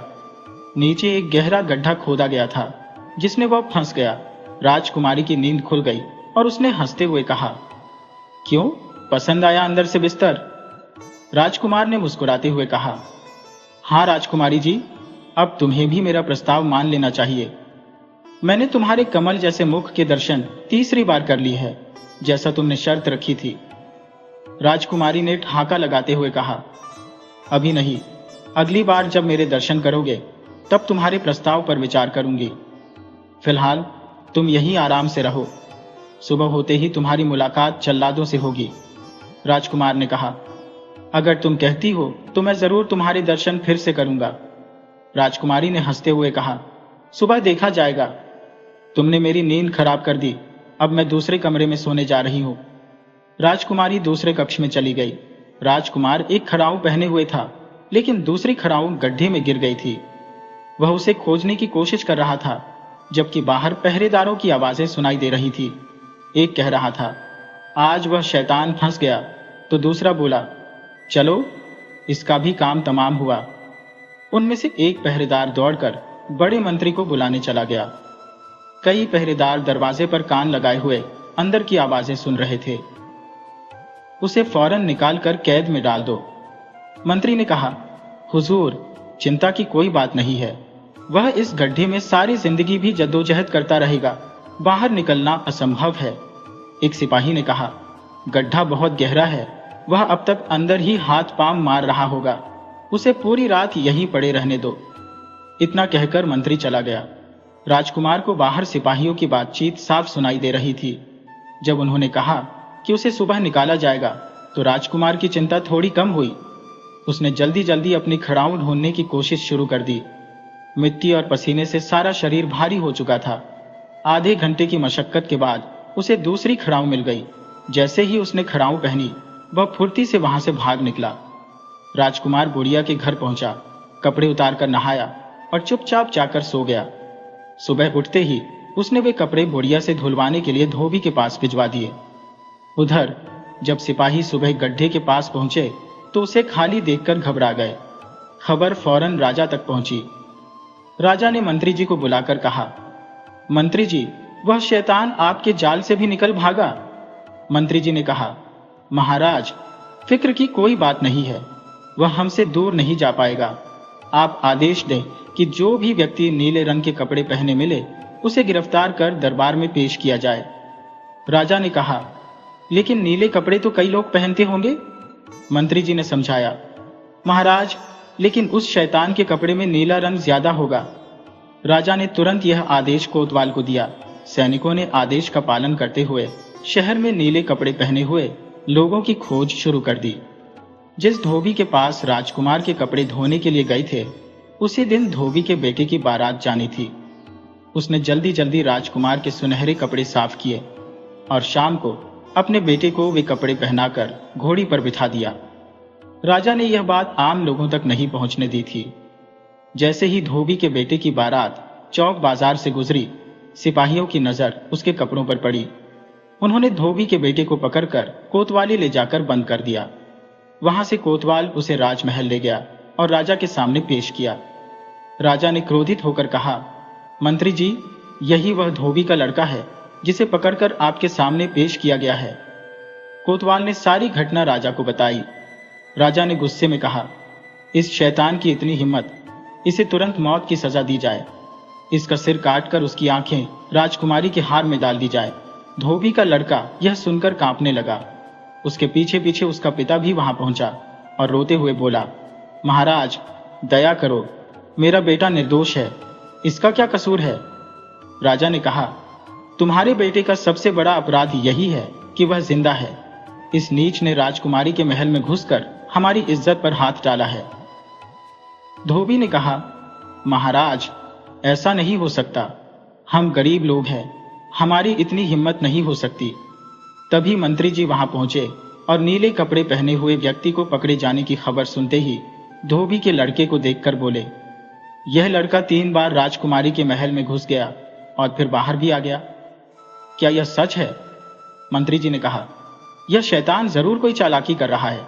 उन्होंने धोबी के बेटे से पूछा, तुम्हारा नाम क्या है? लड़के ने कांपते हुए कहा, मेरा नाम मंगू है। तभी उसके पिता ने कहा, हुजूर, मेरा बेटा बेकसूर है, आज इसकी शादी थी और ये कपड़े मैंने खुद नहीं सिलवाए। धोबी ने कहा, हुजूर, मैं भी यही सोच रहा था कि ये कपड़े किसी राजकुमार के होने चाहिए। मंत्री जी ने मुस्कुराते हुए कहा, तुम्हारे बेटे की जान बच सकती है अगर तुम सच सच बता दो कि ये कपड़े तुम्हें किसने दिए थे। धोबी ने कहा, महाराज, मैं झूठ नहीं बोल सकता। ये कपड़े आज सुबह हमारे मोहल्ले के बड़े मकान में रहने वाली बुढ़िया ने दिए थे। मेरे बेटे को ये कपड़े ठीक आते थे तो मैंने सोचा कि शादी में यही पहना दूंगा। मंत्री ने कहा, क्या तुम हमें उस बुढ़िया के पास ले चलोगे? धोबी बोला, चलो सरकार। महाराज और मंत्री समझ गए कि धोबी और उसका बेटा निर्दोष है, इसलिए धोबी की प्रार्थना पर उसके बेटे को छोड़ने का फैसला किया गया। मंत्री ने राजा को सारी बात बताई तो राजा ने कहा, ठीक है, लेकिन उस शैतान को तुरंत हमारे सामने लाओ। मंत्री जी अपने सिपाहियों को साथ लेकर धोबी के साथ बुढ़िया के मकान की ओर चल दिए। जब मकान दूर से दिखा तो मंत्री जी ने सिपाहियों को वहीं रुकने का आदेश दिया और खुद अकेले उस मकान की तरफ बढ़े। मकान पर पहुंचने पर बुढ़िया उन्हें वहीं मिल गई। मंत्री जी ने कड़क आवाज में पूछा, बुढ़िया माई, क्या तुम्हारे यहाँ कोई परदेसी आया है? बुढ़िया ने कहा, हाँ है। क्यों, क्या बात है? मंत्री जी ने कहा, उसे बुलाओ, मुझे उससे कुछ बात करनी है। बुढ़िया ने कहा, आप बैठिए, वह सो रहा है। जब से आया है ज्यादातर सोता ही रहता है। मंत्री जी ने कहा, उसे उठाओ। बुढ़िया उसे जगाने के लिए अंदर गई। जैसे ही राजकुमार बाहर निकला, सिपाहियों ने उसे पकड़ लिया। राजकुमार ने कहा, मुझे कपड़े तो पहन लेने दो। मंत्री जी ने इजाजत दी और राजकुमार ने खड़ाऊ पहनकर सिपाहियों के साथ चल दिया। राजा के सामने पहुंचकर उसने झुककर प्रणाम किया। राजा ने गुस्से में कहा, शैतान, कौन हो तुम? राजकुमार ने कहा, महाराज, मैं एक राजकुमार हूं। मेरे पिता का नाम मान सिंह है। याओ, मैं राजकुमारी फूलवती की डोली लेने आया हूं।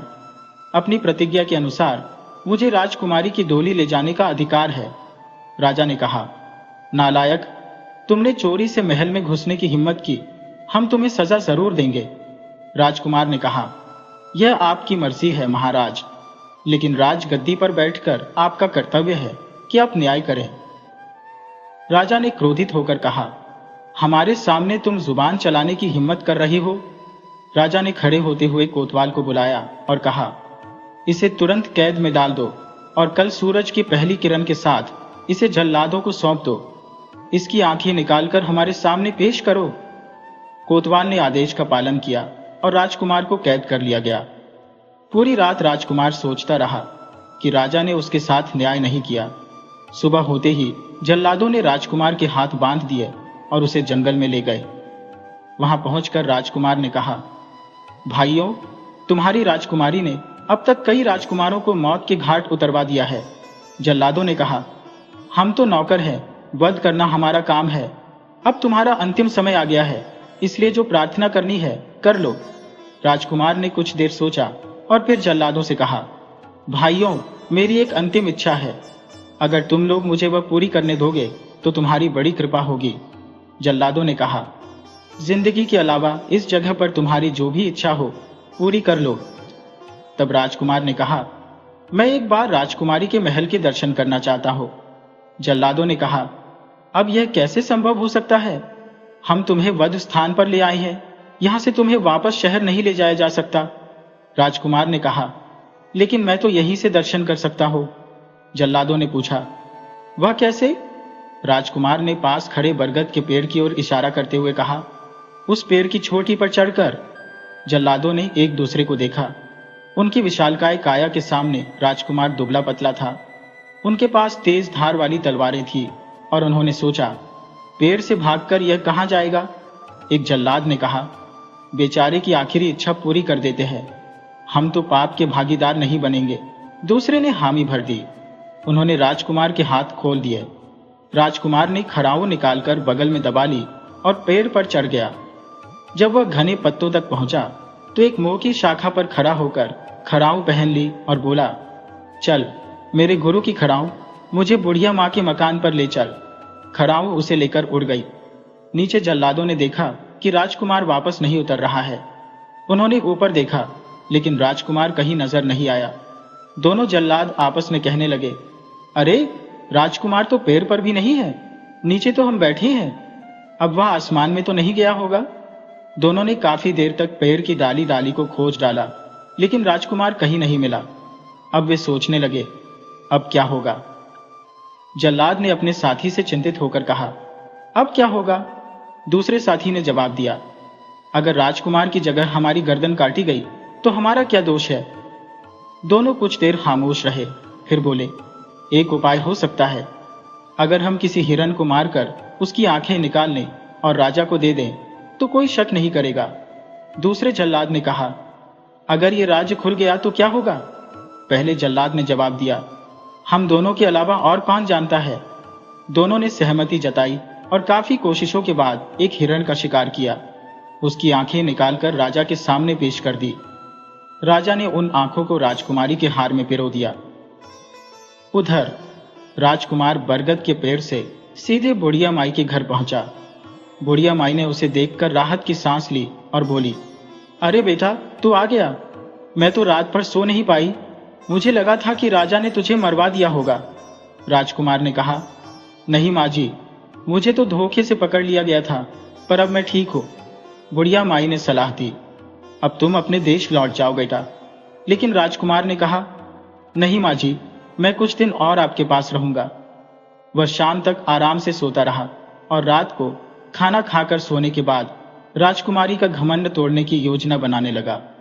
आधी रात बीत जाने के बाद जब बुढ़िया माई गहरी नींद में सो गई तो राजकुमार ने धीरे से उठकर उसके पैर छुए और मन में कहा, माँ जी, अब शायद मैं आपके पास वापस नहीं आ पाऊंगा, लेकिन मैं आपको कभी नहीं भूलूंगा।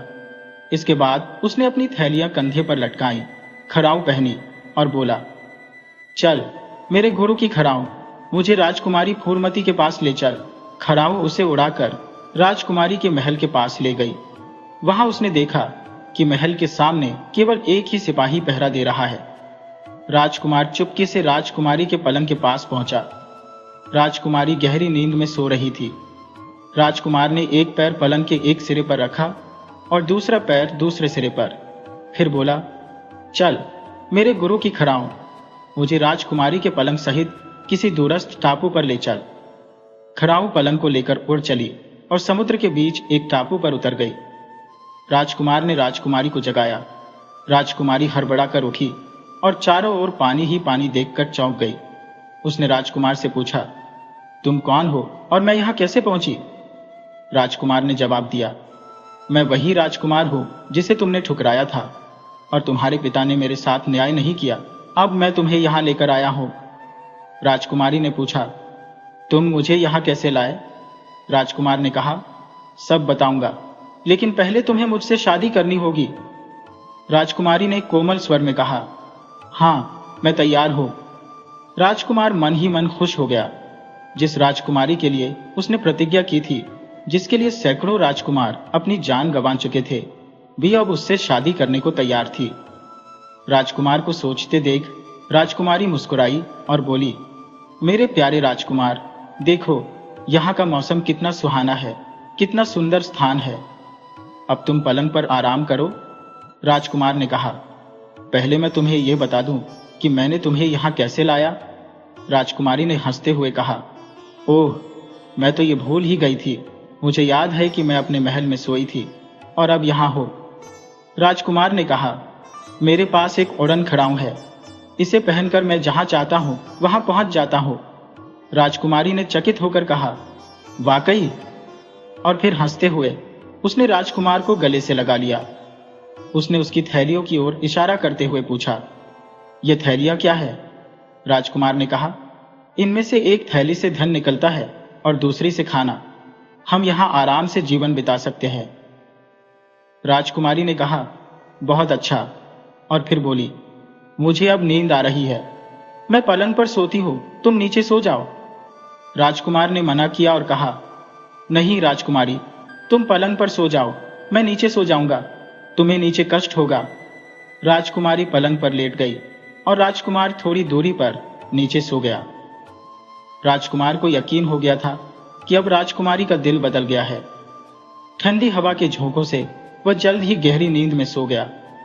लेकिन राजकुमारी मन ही मन यह सोच रही थी कि कब राजकुमार सोए, इसलिए उसने सोने का बहाना बना लिया था। कई घंटे बीतने के बाद जब राजकुमार गहरी नींद में सो रहा था, तब राजकुमारी चुपके से उठी। उसने ध्यान से देखा कि राजकुमार पूरी तरह से सो चुका है। उसने बिना कोई आहट किए राजकुमार की खड़ाऊ और उसकी दोनों थैलियां अपने कब्जे में कर ली।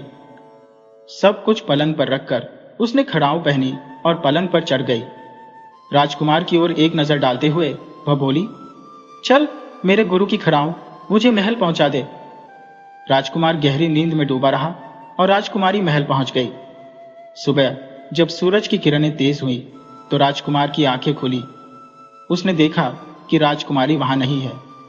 यह देखकर वह हक्का बक्का रह गया। पलंग और उसकी जादुई चीजें भी गायब थी। सारा माजरा समझते ही उसका मन गुस्से से भर गया। राजकुमारी ने मीठी मीठी बातें करके उसे धोखा दिया था और उसकी जादुई वस्तुएं भी ले गई थी। तभी समुद्र में बड़ी बड़ी लहरें उठने लगी। राजकुमार ने दूर दूर तक देखा, किनारा कहीं नहीं दिख रहा था। इतनी दूर जाना उसके लिए मुश्किल था और फिर समुद्र में खतरनाक जीव जंतु भी हो सकते थे। यही सोचते सोचते वह परेशान हो गया। तभी उसने एक पेड़ का भारी लट्ठा तैरता हुआ देखा। उसे लगा कि शायद भगवान ने उसे बचाने के लिए यह सहारा भेजा है। राजकुमार पानी में कूद पड़ा और काफी कोशिशों के बाद तैरते हुए उस लकड़ी के लट्ठी तक पहुंच गया। पूरे 4 घंटे तक समुद्र की ऊंची ऊंची लहरों से जूझते हुए वह आखिरकार किनारे पर पहुंच गया। 3 दिनों तक पैदल यात्रा के बाद वह उस नगर तक पहुंच गया। इस बार उसने जंगल से कुछ लकड़ियां काट ली और उन्हें सिर पर रखकर नगर में दाखिल हुआ। पहरेदारों ने उसे लकड़हारा समझकर जाने दिया। अंदर जाकर उसने बाजार में लकड़ियां बेची और बुढ़िया माई के मकान की ओर चल पड़ा। उसे देखकर बुढ़िया माई खुश हो गई, लेकिन उदास होकर बोली, बेटा, तुम्हारे बिना मेरा यहां मन नहीं लग रहा था। मैंने सोचा तुम अपने देश लौट गए होगे, इसलिए खुद को तसल्ली दी थी। राजकुमार ने कहा, हाँ माई, मैं काफी दूर के शहर में गया था और वहीं से लौट रहा हूं। लंबी यात्रा के कारण मैं थक गया हूं। बुढ़िया ने तुरंत ताजा खाना बनाया।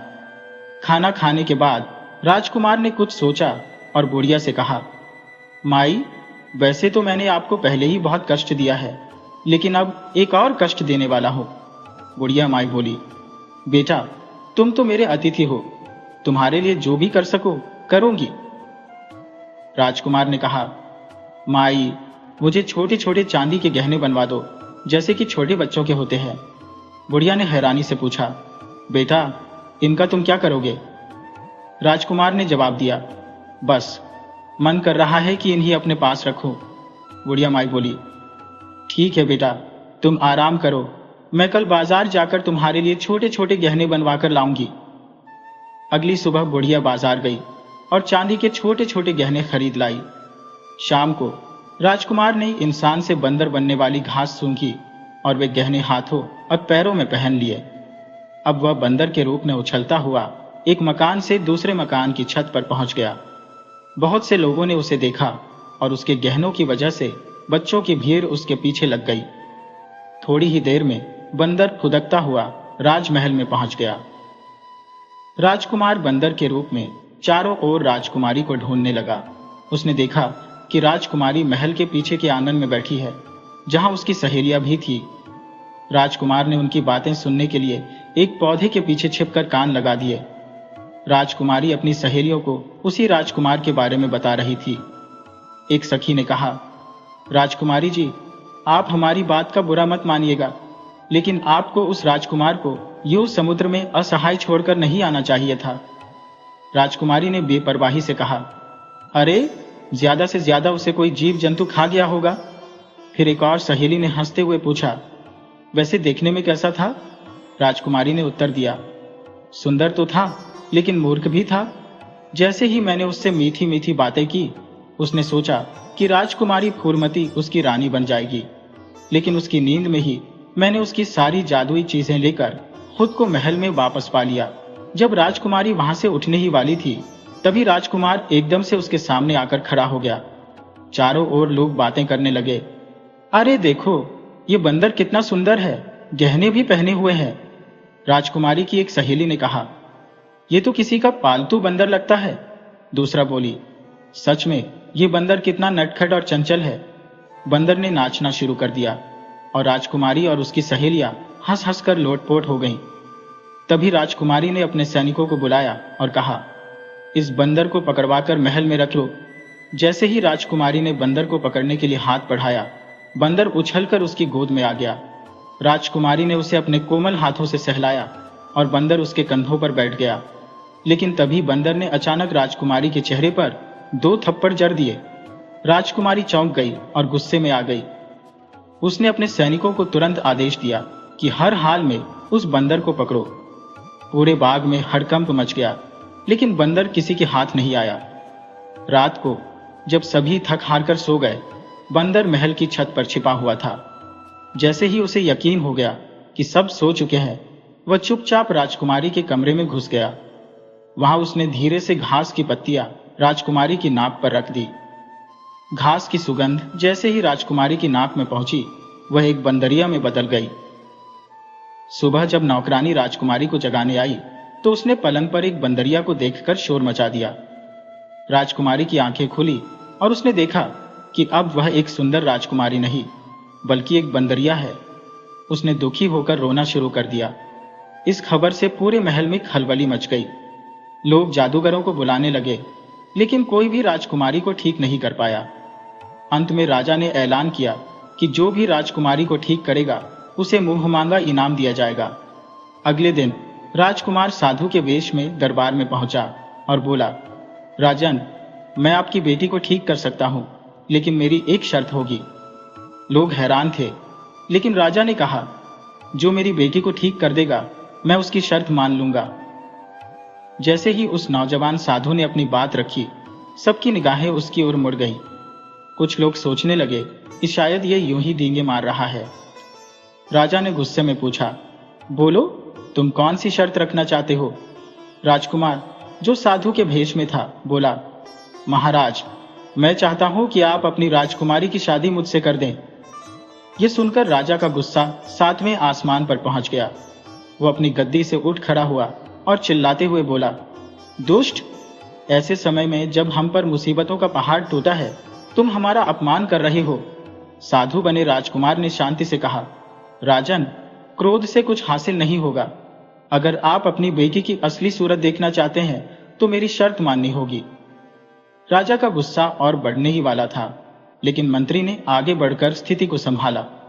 उन्होंने राजकुमार बने साधु से कहा, साधु महाराज, क्या आप सचमुच राजकुमारी से विवाह करना चाहते हैं? लेकिन शायद आपको पता नहीं, इस राज्य के कानून के अनुसार जो भी ऐसा प्रस्ताव रखता है उसे जल्लादों के हवाले कर दिया जाता है। राजकुमार ने उत्तर दिया, मंत्री जी, मुझे सब पता है। पहले भी महाराज ने मुझे जल्लादों के हवाले किया था, पर मैं फिर भी जीवित हूं। ये कहते हुए राजकुमार ने अपना साधु वाला वेश उतार दिया। राजा हैरानी से बोला, तुम अभी तक जिंदा कैसे हो? राजकुमार ने मुस्कुराते हुए कहा, महाराज, चाहे आप मुझे हजारों जल्लादों के सामने क्यों ना खड़ा कर दें, मुझे कोई नुकसान नहीं पहुंचा सकता। राजा ने सिपाहियों को हुक्म दिया, इसे कैद में डाल दो और कल सुबह इसका सिर काटा जाएगा। राजकुमार को फिर से गिरफ्तार कर लिया गया, लेकिन उसके चेहरे पर मुस्कान बनी रही। जब राजा रानी के पास पहुंचे तो उन्होंने बातचीत में राजकुमार की शर्त का भी जिक्र किया। रानी ने चिंता जताई, आपने उसे जेल में डाल दिया, लेकिन आखिरकार आपको राजकुमारी की शादी करनी ही है। हमारी बेटी अब बंदरिया बन गई है और हम उसे हमेशा के लिए कुमारी तो नहीं रख सकते। राजा ने कहा, लेकिन उस दुष्ट ने शादी की शर्त रखी है जो मुझे स्वीकार्य नहीं है। रानी ने कहा, महाराज, आप मेरी बात मान लीजिए। आखिरकार हमें अपनी बेटी की खुशी के लिए कुछ करना ही होगा। राजा ने सोचा, अच्छा, कल देखते हैं, लेकिन फिलहाल मुझे पूजन के बाद उस साधु से मिलना है। शायद उसके आशीर्वाद से हमारी बेटी ठीक हो जाए। राजा ने अपने सैन्य अधिकारियों को हुक्म दिया कि सबसे अच्छे हकीम और वैद्य को बुलाया जाए, लेकिन मामला सबकी समझ से बाहर था। रात होते ही राजकुमार ने देखा कि जेल के पहरेदार कहीं बैठे खेल रहे हैं। उसने मौके का फायदा उठाया और भागने की तरकीब सोची।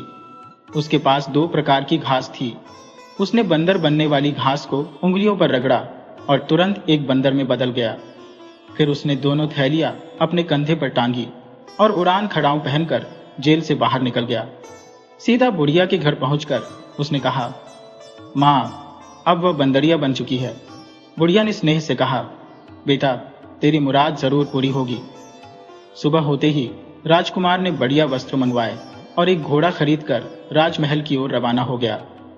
दरबार में उस समय सब लोग मंत्रोच्चार कर रहे थे, जब अचानक राजकुमार तेज आवाज में बोला, राजन। राजकुमार के ऊंचे दर्जे के कपड़े देखकर किसी ने उसे अंदर आने से नहीं रोका। राजा और दरबारियों की निगाहें उसकी ओर मुड़ी और राजा गुस्से में अपनी जगह से उछल पड़ा। राजकुमारी, जो अब बंदरिया बन चुकी थी, एक खंभे के पास बैठी थी और उसके गले में रस्सी बंधी थी। राजा ने चौंक कर पूछा, तुम कैद से बाहर कैसे आए? उसने सेनापति को आदेश दिया कि जाकर पता लगाओ, ये जेल से कैसे भाग निकला। राजकुमार ने शांत स्वर में कहा, राजन, मैं यहाँ अंतिम बार आया हूँ।